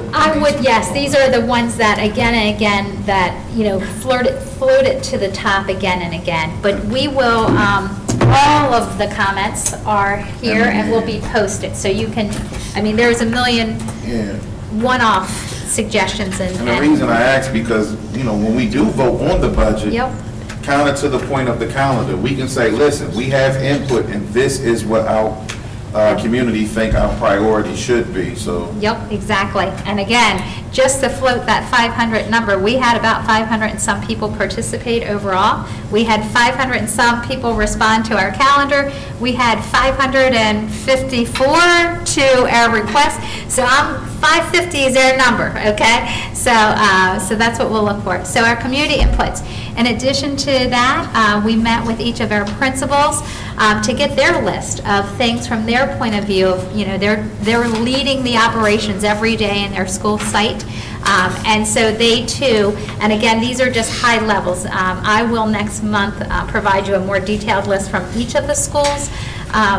But overall, they too want to make sure that we honor and maintain appropriate class size, bilingual resources, literacy and math, consumable instructional items, and coaches. I forgot to put the coaches up there. But you're starting to see this intersection, right, of where holistically we know what our priorities are coming together. Quick question, Sure. I've seen class size a lot already. What's our student to teacher ratio right now in King County? Well, I can tell you our preferred number is around 1 to 24. We are fairly close with that. Our younger grades is where we struggle. We have some Which very... is where you probably need the smaller class size. Yes. So, what we see is our enrollment with the younger, the littles, are growing, which is a good problem to have. Yes. And you're exactly right. The younger the child, the smaller the ratio we need to support learning, because it's so much more involved to support them as learners. Music teacher. So we currently, a few years back, we must have needed to make a hard decision and reduce the number of music teachers we have. And our current model just simply is not working. We have one teacher that floats between Galena and Rock Hall, and we have the attrition rate of that particular position data tells us that model is not working, and it's not easy to find music teachers to boot. And so, again, this gets back to that investing in the arts program. ESOL teachers, as our ESOL resources are needs are expanding. We had a request for a world language teacher. and receptionist support at Garnet, because we're currently using a para-educator to help support with that. And then, of course, our middle school. So when we take all of these requirements and these transitions and structures, here's what we are doing. First and foremost, go back to those traditional categories that I identified. We have zero-based that. So what does that mean? Traditionally, what happens in a school budget is, let's say, and I'm throwing out numbers as examples to make the point. Traditionally, in a school budget, you might say allocate $10,000 for textbooks, right? And that's your standard allocation. Every year, the curriculum team can count on getting that amount of money to help buy consumable workbooks and replace textbooks that have, the dog ate or whatever.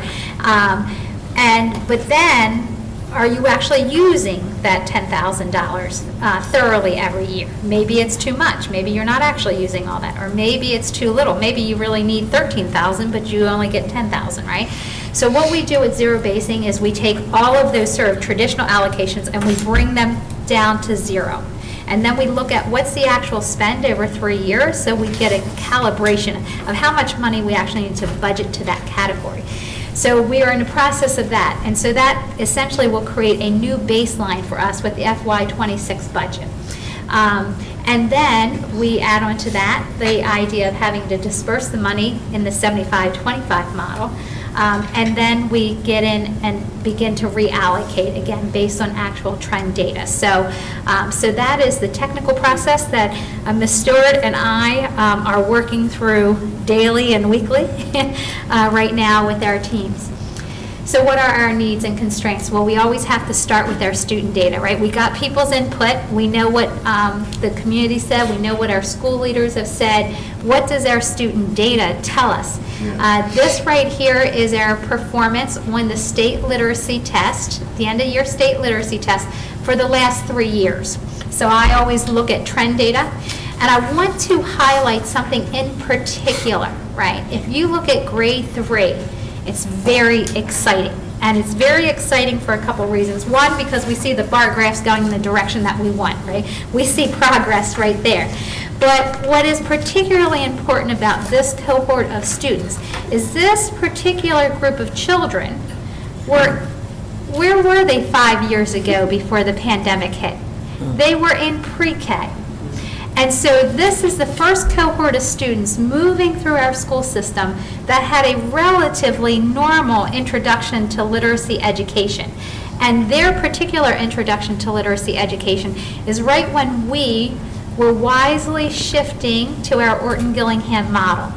So look at the gain that third grade had last year in the green bar over the year before, and these students only had the first year of Orton-Gillingham implementation. And what we know in teacher practice through research is when you've been implementing a new program, it's really by year 3 that the teachers have really become so familiar and habituated to the methodology that we see gains and gains and gains. So it's very exciting, and I want to highlight that because grade 3 will be an important cohort for us as a community to look at when we talk about return on our investment in the previous, our current budgets and budgets moving forward. And let me double down on that third grade. And on my visits that I went with you, Yep. I would say half of the class we went in was doing the Orton-Gillingham. That's right. Just that. But you could tell the excitement, because for me, it's not just sitting there getting spoken to. It's interaction, it's, the lady said, using all 5 senses, and I can see why the curve is going up because it's really engaging in the class. Because normally I might go into class and see half the class paying attention, half not, maybe a quarter running around, throwing Legos, whatever they're doing at that age. But every class we actually went in, and 2 of those classes was first-year teachers. That's right. Every student was engaged in this Orton-Gillingham process.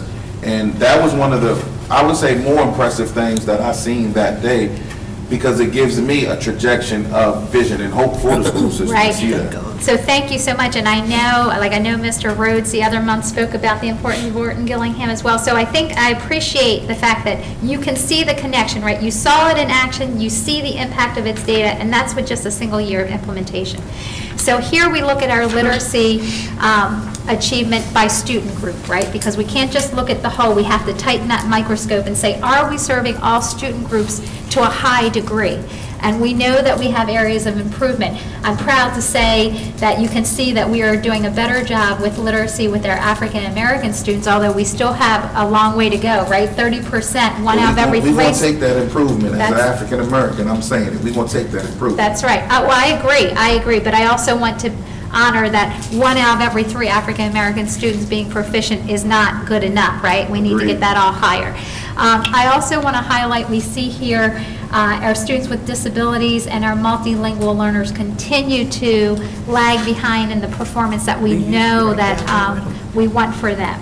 So again, as we tighten that, there are some of the needs that emerge. And think about what our community said, resources for multilingual learners, right? Yeah. Class size, which we know supports all learners. So, yeah. Before you, I don't want to cut you off, finish. It's okay, go ahead. Before you go to the slide, why is it such a big drop? For in the- Hispanic? Yes. This is where, because we are so small numerically, if you have a year, because that was a year that we had just a few students taking the test, like our denominator is so low. If you have in state testing data, if your population is so tiny, they don't, they suppress the data because you could actually potentially identify students by name because the sample group is so small. And so that's an example there.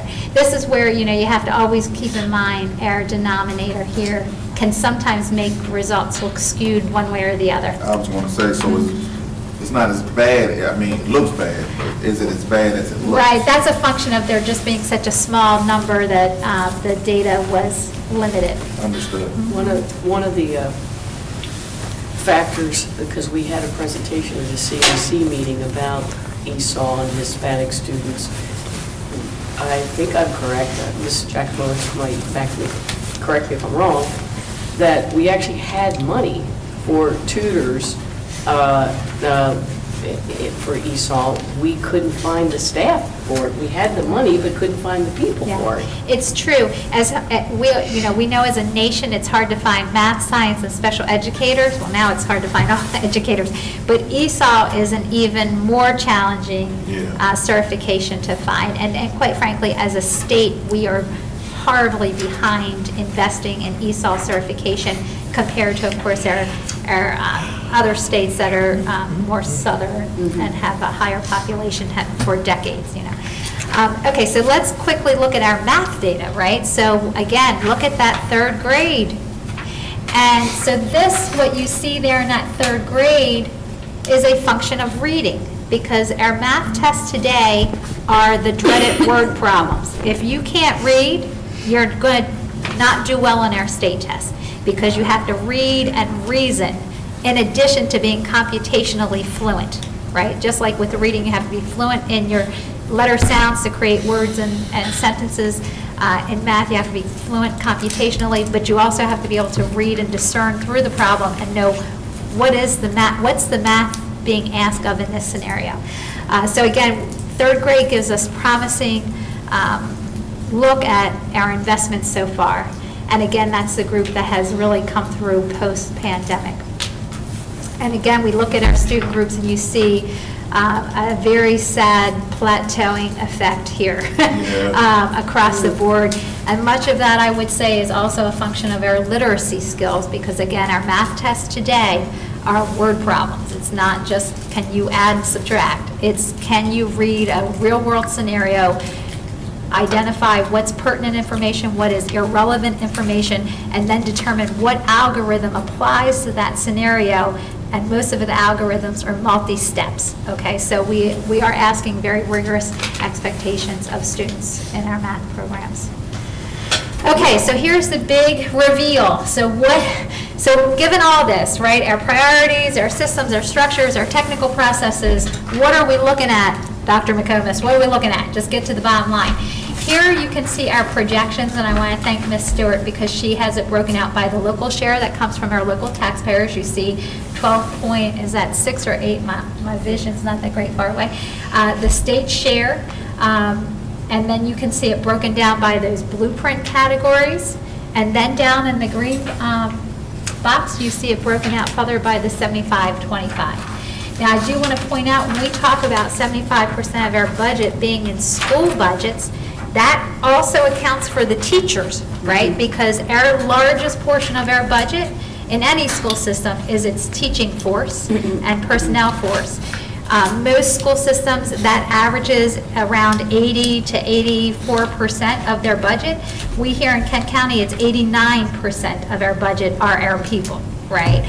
So that's the very first thing, of course, we reallocate when we take this idea of zero basing. The very first thing we put back on the table are our people, because they are our greatest asset and our greatest investment, because they're the most versatile asset that we have. And so that is what we're looking at. And if you look to the far right, Ms. Stewart's also done a nice job of showing you per pupil allocation, right? So the per pupil foundation is 9,000 to whatever, I can't see from here, but you'll see how that's broken down. And then here is if we pull back and look, like, what's an even bigger overview here. As Ms. Stewart has put together, our total anticipated revenue is $32.9 million. And COP is our concentration of poverty funds, and our TSI is our transitional supplemental instruction.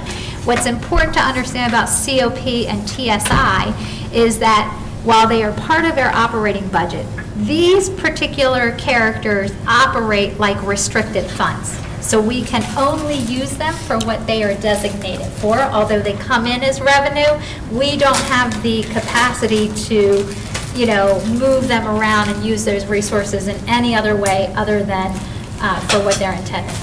And so you'll see, if we look at our total budget for next year right now, anticipated at $30.9 million. I do want to point out that's $3 million less than we have this year. Yeah, that's what I was thinking. Because of enrollment. Okay. So we have less money for next year than what we had for this year. And that's based on our September enrollment? It is based on our September enrollment. And then if you look at current salaries, I can't tell you what our salaries will be, because that's part of confidential negotiate processes. Can you use a placeholder, though? Sort of guess? Yes. Or at least use last year's figure? Yes. Yeah. Yep. Okay. And then, of course, you see the requirement, FICA, healthcare, pension. These are non-negotiables that come out as part of our expense. So our people alone we could anticipate would be 28.8 million of our 30.9 million. So that leaves us about 2.1 to do everything else with. Feeling good? Optimistic, I hope. And so that is the overview of our budget. So I know tonight I've given our board members and our community some big building blocks to think about as we move forward in this budget process. So where do we go from here?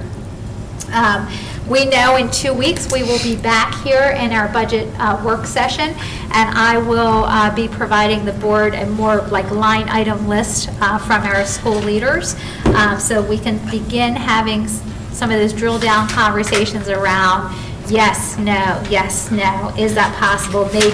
Maybe if we can find some grant funding somewhere.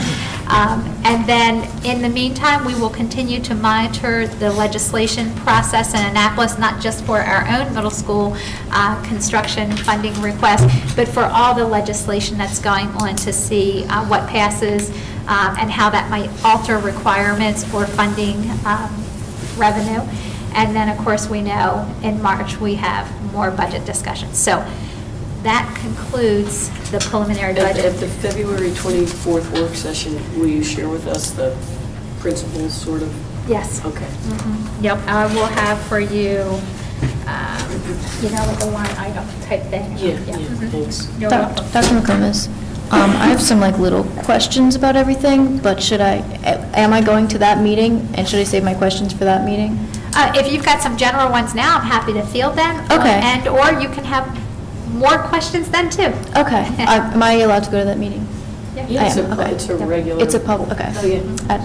Okay, cool. Well, and your insight, your voices and perspective is valued. I just didn't know if it was a closed session Oh, no, it's budget open. meeting. Okay, cool. Gotcha. Yeah, I can just ask them now, they're pretty quick. Sure. About the music teachers, I didn't know that we had a shared one. Do you say Rock Hall and Galena? And I know that we have a high school and Garnett. Right. So we only have 3 music teachers across. Oh, my, I did not know that. Right. Okay. And so that's, I know that we had to, we've always, here in Kent County, had to make really tough and wise choices about our resources, right? You can argue more monies, you can do more with more money, but I will tell you, when you have less resource, you have to really be intentional about the choices you make, right? And I admire that, and I said, it doesn't make it easy, but I think, like our use of Orton Gillingham is an example of really wise use of funds. Yeah, it sounds like that's working out great. My other question was about grade 10 literacy. I don't know, it was just way super high. And I was wondering what was going on with that. Yeah, we have great teachers. I'm sorry, Yes. we have great teachers. That's really what that is. And it's great because it helps us know that our students grow momentum year upon year. We look at these tests in like snapshot moments, like 3rd grade, 4th grade, 5th grade. But the truth is, learning never stops, right? And so you have students that it's like compounding interest that builds year upon year upon year. And I know I've spoken with Ms. Giacomo, it's about our 10th grade curriculum and our English teachers, and our English teachers are really committed, and what that really tells you is they know and understand the standards and how to ensure our students can read, write, and analyze information in a way that's authentically college and career ready, right? They know how to analyze information across multiple texts and sources, pull out pertinent information, organize that in an argumentative format to offer a solution, to offer a creative endeavor. They can put forward an argument in a reasoned way. And I have nothing more to say other than it's really a mark of excellent teaching and the fact that students continue to grow. That's amazing. Yeah, we've seen ELA proficiency in 10th grade specifically be really great across the board. I've noticed that. I love my sophomore year English teacher, so that's There you great. go. Yep. Thank you for the opportunity, everyone. I know it's late, but Did anybody have any other questions for Dr. McComas regarding the budget? Alrighty. So our next item is the Citizens Advisory Committee. Among other things, it's February, which is time to elect a chair and a vice chair. They serve one-year terms. So open the floor to this discussion, some questions, some nominations. Yes, but before we even get to that, I think at the last meeting, we closed with introducing the CAC, and Laura asked for more information about it. And I just want to follow up with that. I still don't know exactly what that group or committee does and why is it pertinent to us being chairs on that. So I will, a little more info. Well, Laura had some questions. I forwarded her, I think yesterday, directly out of the handbook and what's on the CAC website. I don't know I don't know what Sure. specifically. Yeah. So maybe it would help if maybe you steered the discussion a little bit to help. Yeah. Sometimes it's easier to answer a question than to figure out what it is you want to know. So just wanting to have more clarity on how the CAC serves as a channel for public concerns, specifically what kinds of issues should the public bring before the CAC for consideration? That was my question. Well, you can go ahead. Okay, I was going to say, well, and I just want to share with everyone my experience with citizen advisory committees in other school systems as well, right? Because this is a model that just about every school system has CACs. Yeah. And where I was most recently at, because of the size of the county, there was regional CACs, right? And so they really functioned, in my experience, as places where community members could bring suggestions and recommendations for the board to consider. They also can serve as a body, if you as a board, for example, want some community input, right? Like we went out and did those community conversations, but you may say, you know what, we'd like to get a temperature, some idea of what does the community think about something. You could go to the CAC and ask them to help you you get a temperature check on what are some thoughts? For example, since Cell phones, right? Cell phones is in the air, right? And many school systems updated policies last August and made lots of... Or actually created policies, and we know there's lots of legislation. You could, for example, as a body, ask your Citizens Advisory to say, can you help weigh in, help us get some ideas and input? Where is our community stand on cell phones? Do they want us to buy those pouches, right? Do they feel like what we're doing is working? And so that's an example where it can work sort of in two ways, right? Because the whole idea is that they are advising the board, right? So if people have complaints, for example, they can come to me, they can email me, they can email you, so that we can kind of get an operational solution rolling.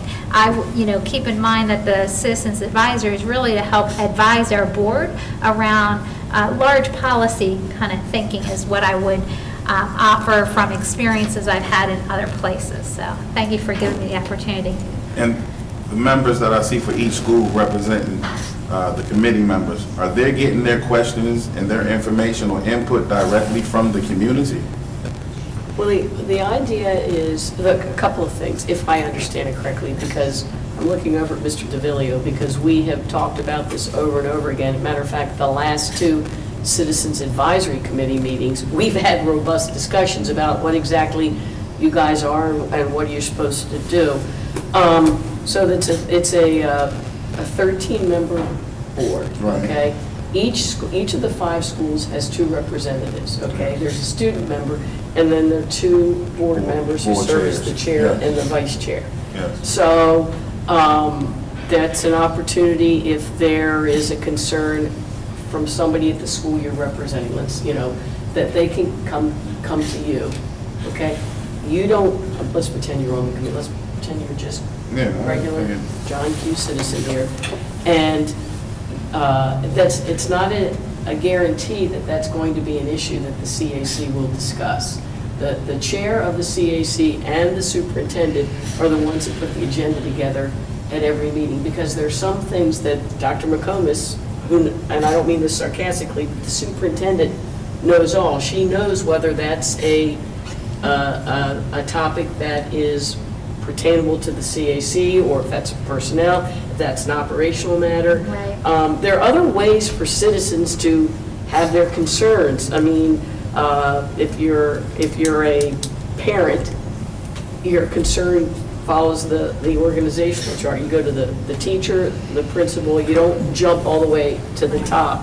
And by the same token, that's the way, so the information starts at the bottom and goes up through the CAC and to the board. By the same token, comes from the board down to the CAC members, who then can share it to the particular group that they're supposedly representing. I just wanted to make sure my understanding that I've seen in other school districts is the same exact thing. Here. I would also offer, for the good of the conversation here, again, I always go back to it's citizens advice. So citizens providing advice to the board, right? That's in the title.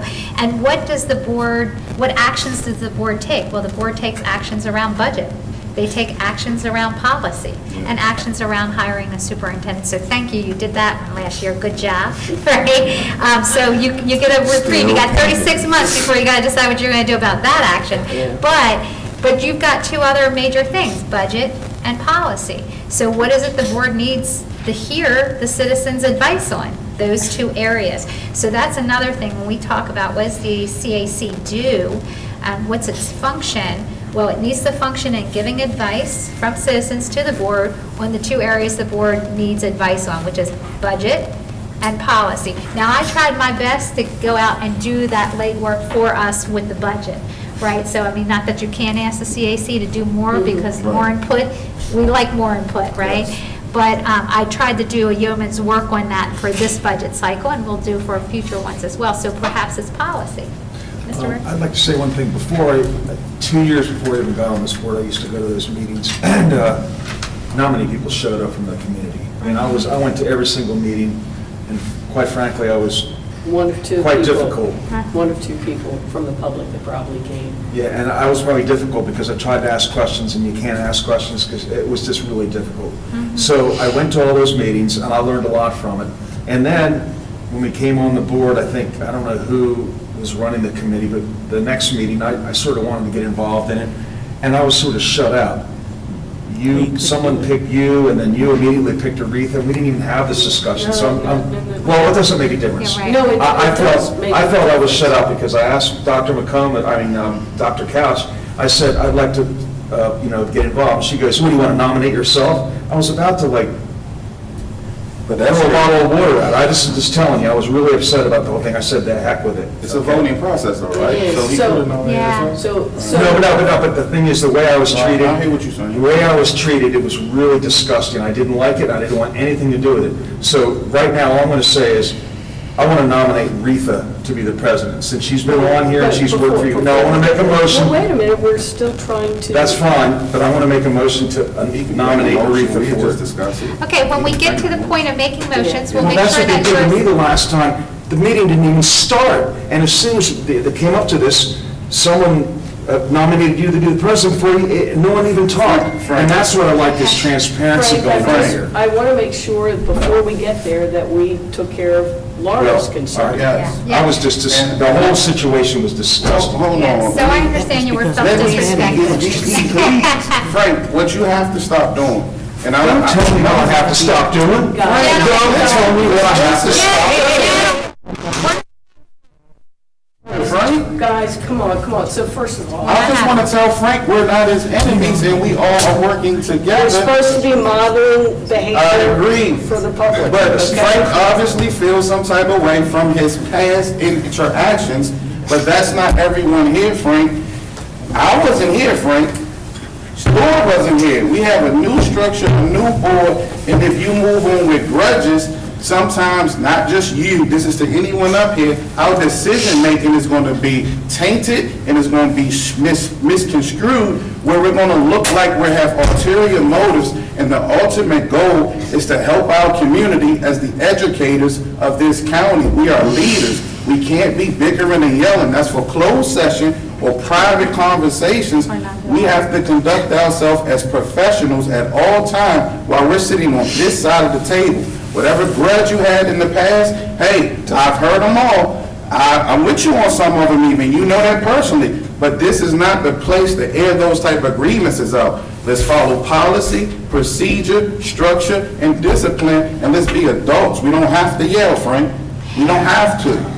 So I just want to say thank you, because I know Ms. McGee's trying to get us back on track here. There'll come a point where we take nominations, we're Yeah, just not there I yet. just wanted to make sure that Ms. Yeah. McKenzie had her Yeah, answered. I think for me, it sounds like we want the Citizen Advisory Committee to function more as like advice, communication, and recommendations versus a channel for public concerns. It just doesn't sound, and that's where I'm getting stuck, is that phrase right So there. like It's like- proactive or reactive? Because it and we says want right in proactive. there, public can bring their concerns Right. to you. Which, But yeah, if you don't, which is fine, like, if it really isn't intended to function that way, I think that should really kind of be pulled, and it should just say, advice, communication, recommendations, it needs to Then it makes you be. confused on who we're Right. serving. Yeah, because if I think it's a channel for public concerns, I'm going to think I can bring my concerns here, when in reality, we want that to go through a different Right, route. right, Yeah. because you'll get a faster Yeah. solution. Well, Yeah. in reality, to be quite frank with you, that has been the practice.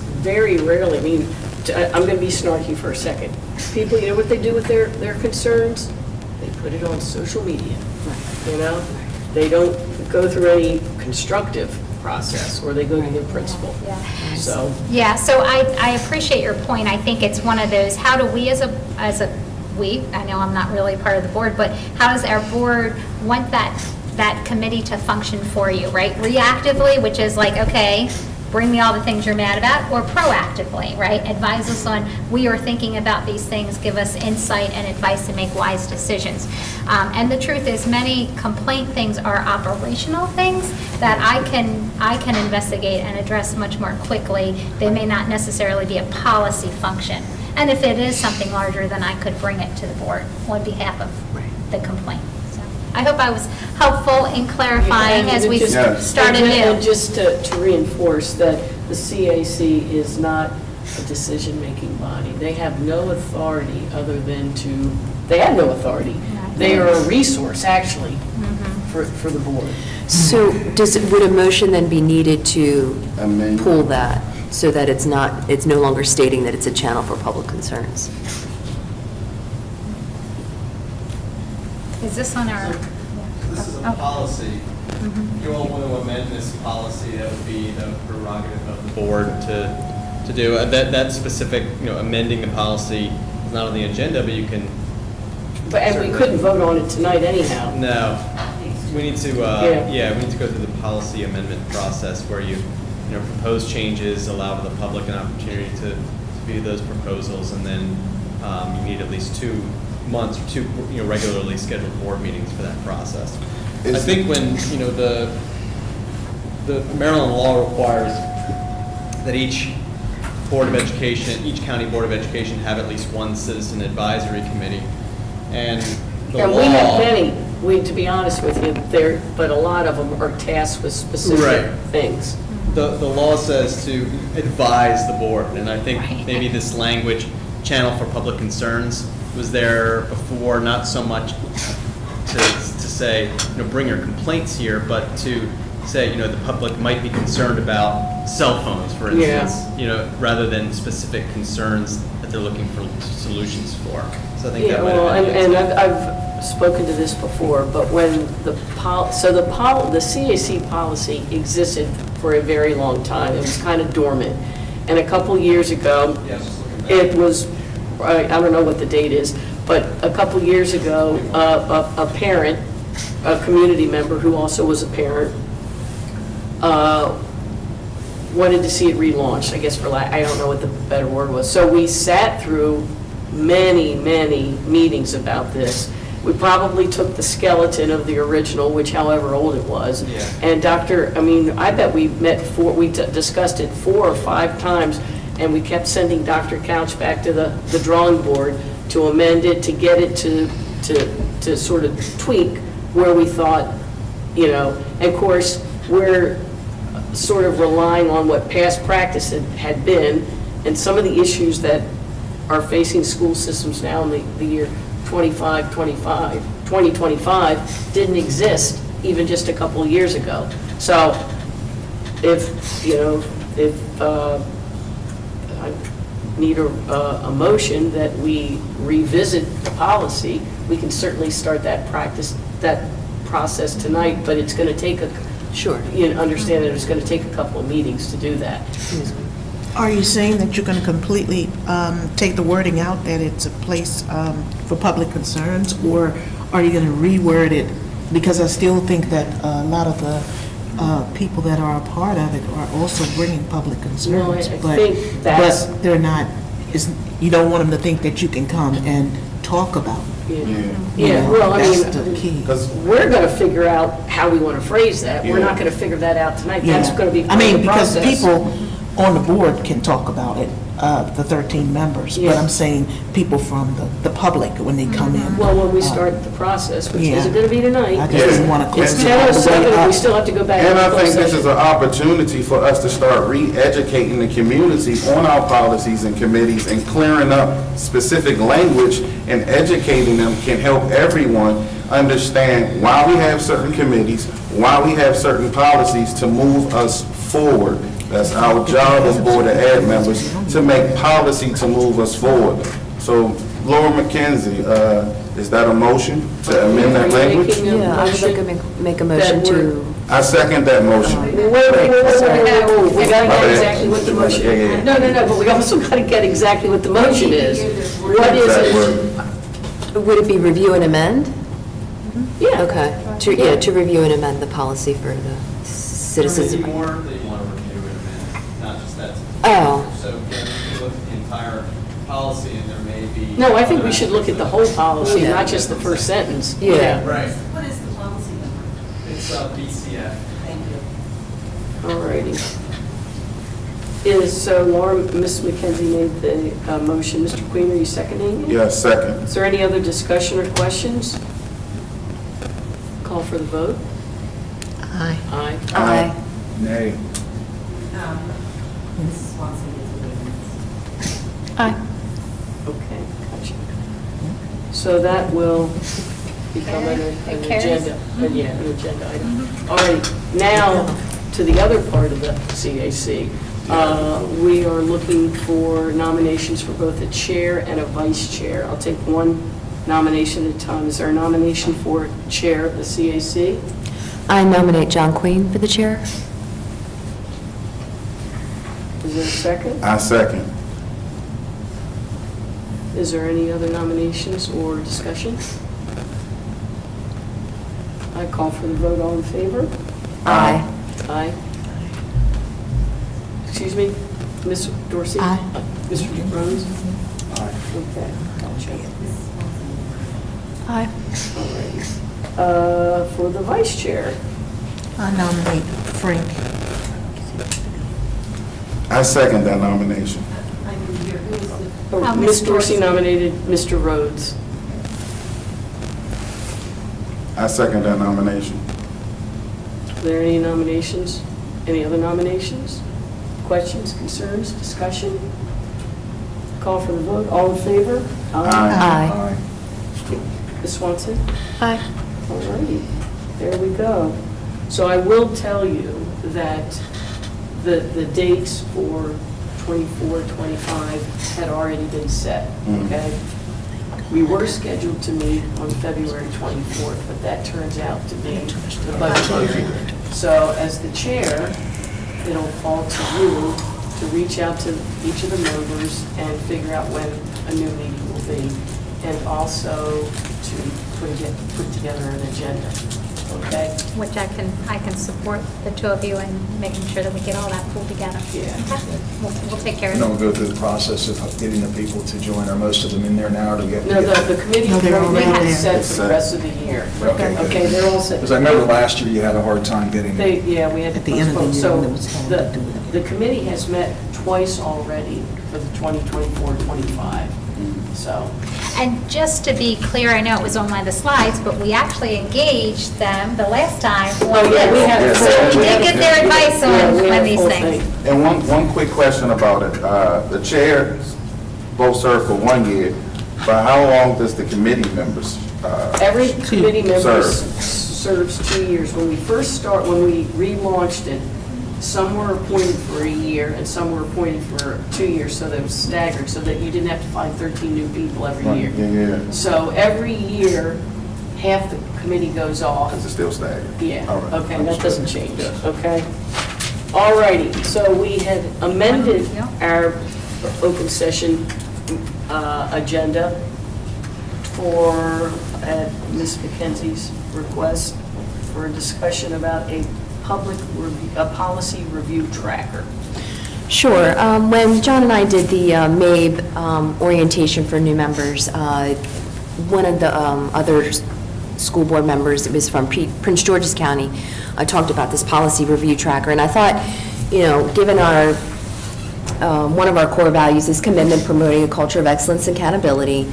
And I thought this was a very unique, it's just a spreadsheet, it's nothing fancy, it's just a way to present policies that we are working on, that we plan to work on, and the actions that we've taken. It's just a very nice way to organize what we're doing that can be built upon year after year. You can kind of see from their web, well, I guess I can see it, yeah, you can see it there too, where they build year upon year about what they're working on. So I think it's just a nice, organized, and, doesn't cost anything for us to. So who, because it's a new concept to me, but I'm an old fogey, who inserts the data? Who puts everything in there? So that would operationally fall on me and our team. So what we would do is I'm just telling you what I would do. I would tap into my good resource, Mr. Poor, who's a gee whiz with so many things, and we establish the spreadsheet, and then the different offices, just like this evening, for example, we saw Dr. King come forward, special ed policy, we had Dr. Walker come forward with the seizure because she oversees the school health program. Ms. Giacomowitz would have ones, and so they would go in and help us populate and get organized And then we would just basically fill that in. I can, appreciate the point around the transparency because it would show, policies come up on a dedicated cycle of review and revision unless there's legislation or state mandates that come in between that cycle and activate a change earlier than that cycle. But this would allow people to see that. This is the kind of thing that our individual offices are keeping track of when policies need to come forward. But then this would just put it all in one place, so.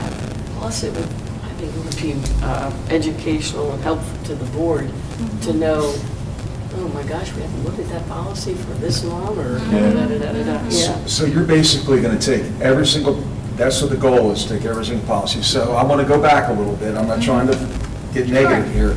When I first came on here, some policies haven't been done for 20 years, and then I'd bring something up, and the next meeting, Dr. Couch would come in, oh, we got to change the policy, maybe because of what I was doing or something. So I'm glad we're going to update these, because some of them are so old, and it's just not right. I can't remember, like, the visitor policy and all those. Some of them were 10, that, they were old, they haven't been done. So I think it's great, let's get them all up to date. Yep. It's going to take a while, but let's get them all up to date. Right, it's definitely not an overnight process, right? In my mind, I was thinking this would take time, but we got to start somewhere. And if it's something that can be built on, not just for this board now, but future boards, to me, it's just a nice structure. And it's our job. It's our job to be abreast on policies, expiration dates, last time they were revised. So this is a free tool that can help us stay on top of that, be accountable. Also adds to one of the concerns that we hear over and over about transparency. I think it's a no-brainer, in my opinion, for this. Did you want to make that motion? Sure. Would it be make a motion to plan implementation for the policy review tracker? That's what I'm saying. Sorry. Let's do that again. I'll make a motion, I move to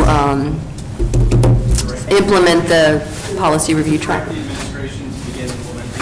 Thank you, sorry. I'll second that. Is there any more discussion, questions? Did you get Mr. Rhodes? Mr. Rhodes seconded it. Thank you. Any more questions, conversation? Call for the vote, all in favor? Aye. Aye. All righty. And I will say, learning this at MAVE and her actually researching and bringing it to the forefront is good work, and it shows how much information MAVE actually gives us to be successful. We just got to implement and use it. All right. So a couple of things for the good of the order. Before we adjourn and go back into closed session, just a reminder that the next meeting of the Board of Education in Kent County is a budget work section set for 2 weeks from today, February 24th. Now, we've got it beginning at 5 o'clock, but if I remember from what happened a couple hours ago, we have decided that we are going to have a closed session preceding that. So, guys, we need to decide, do we want to start the closed session at 5 and then go into the budget hearing at 5:30? Or do you want the budget workshop to start at 5, which would mean the closed session would start at 4:30? Let me ask this for the budget, that's public, open to the Oh, public. yeah, it's a regular meeting. Save times again? So right now, we have it scheduled for 5 because there was going to be no closed session. We're going to go right into it. But given our discussion behind closed session, behind closed doors, we decided that we need a closed session for our next meeting. So we can either start the closed session at 4:30 and do the budget workshop as scheduled at 5, or you can do the closed session at 5 and push the budget workshop back to 5:30. That would be better for 4:30 me. would be difficult for somebody if they've got a job. Yes. I believe I'm going to be needed for that closed session, and I'm scheduled to be at Frostburg State University for a job fair, but I can leave Frostburg by about 1:30, so if we can... Well, I think Miss Dorsey might have a job commitment that prevents her from getting here any earlier than 5. I'm looking at you, Miss Dorsey, is that Yes, correct? that would be better for me Yeah, if we could and Miss do it. McKenzie, how about you with your job? This is 5, yeah, 5 would be. So will 5 o'clock? Five So works we're for gonna- me. The later the better. So we're going to, the next meeting of the Kent County Board of Education is going to be on Monday, February 24th, beginning at 5 o'clock with a closed session, and then at 5:30 an open budget workshop. I need, okay, So I'm going to be looking for a motion to adjourn the closed session. Yep, You're looking for a motion to move to closed session. I know. No, you Yeah. said it. No, adjourn, yeah, I want to adjourn open session and, no, go back Yeah, into that's closed right. session? Because we're going to have to come back in. Really? Yeah, okay. Okay, I'm looking for a motion to go into closed session to continue what we were I bring a discussing motion to before. move the closed session. Like we start and close. Yeah, you have to go back in, and then we have to come back out and open and say, nothing happened, guys. Oh. So, Mr. Queen made a motion to go into closed session. I need a second. Second. Or is there any conversation or discussion? I need a vote for that. Aye. Aye. Aye. Ms. Dorsey? I already, I said aye. I can't hear you. Aye. So, okay, gotcha. All righty. Thank you for your patience. So we Barbara. coming back in here afterwards? Just for a moment.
the February 10th, 2025 Kent County Board of Education open session. We've just come out of closed session, no action was taken.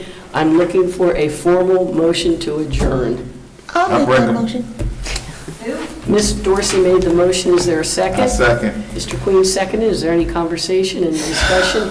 All in favor? Well, Let's discuss. All in favor? Aye. The motion is granted, we are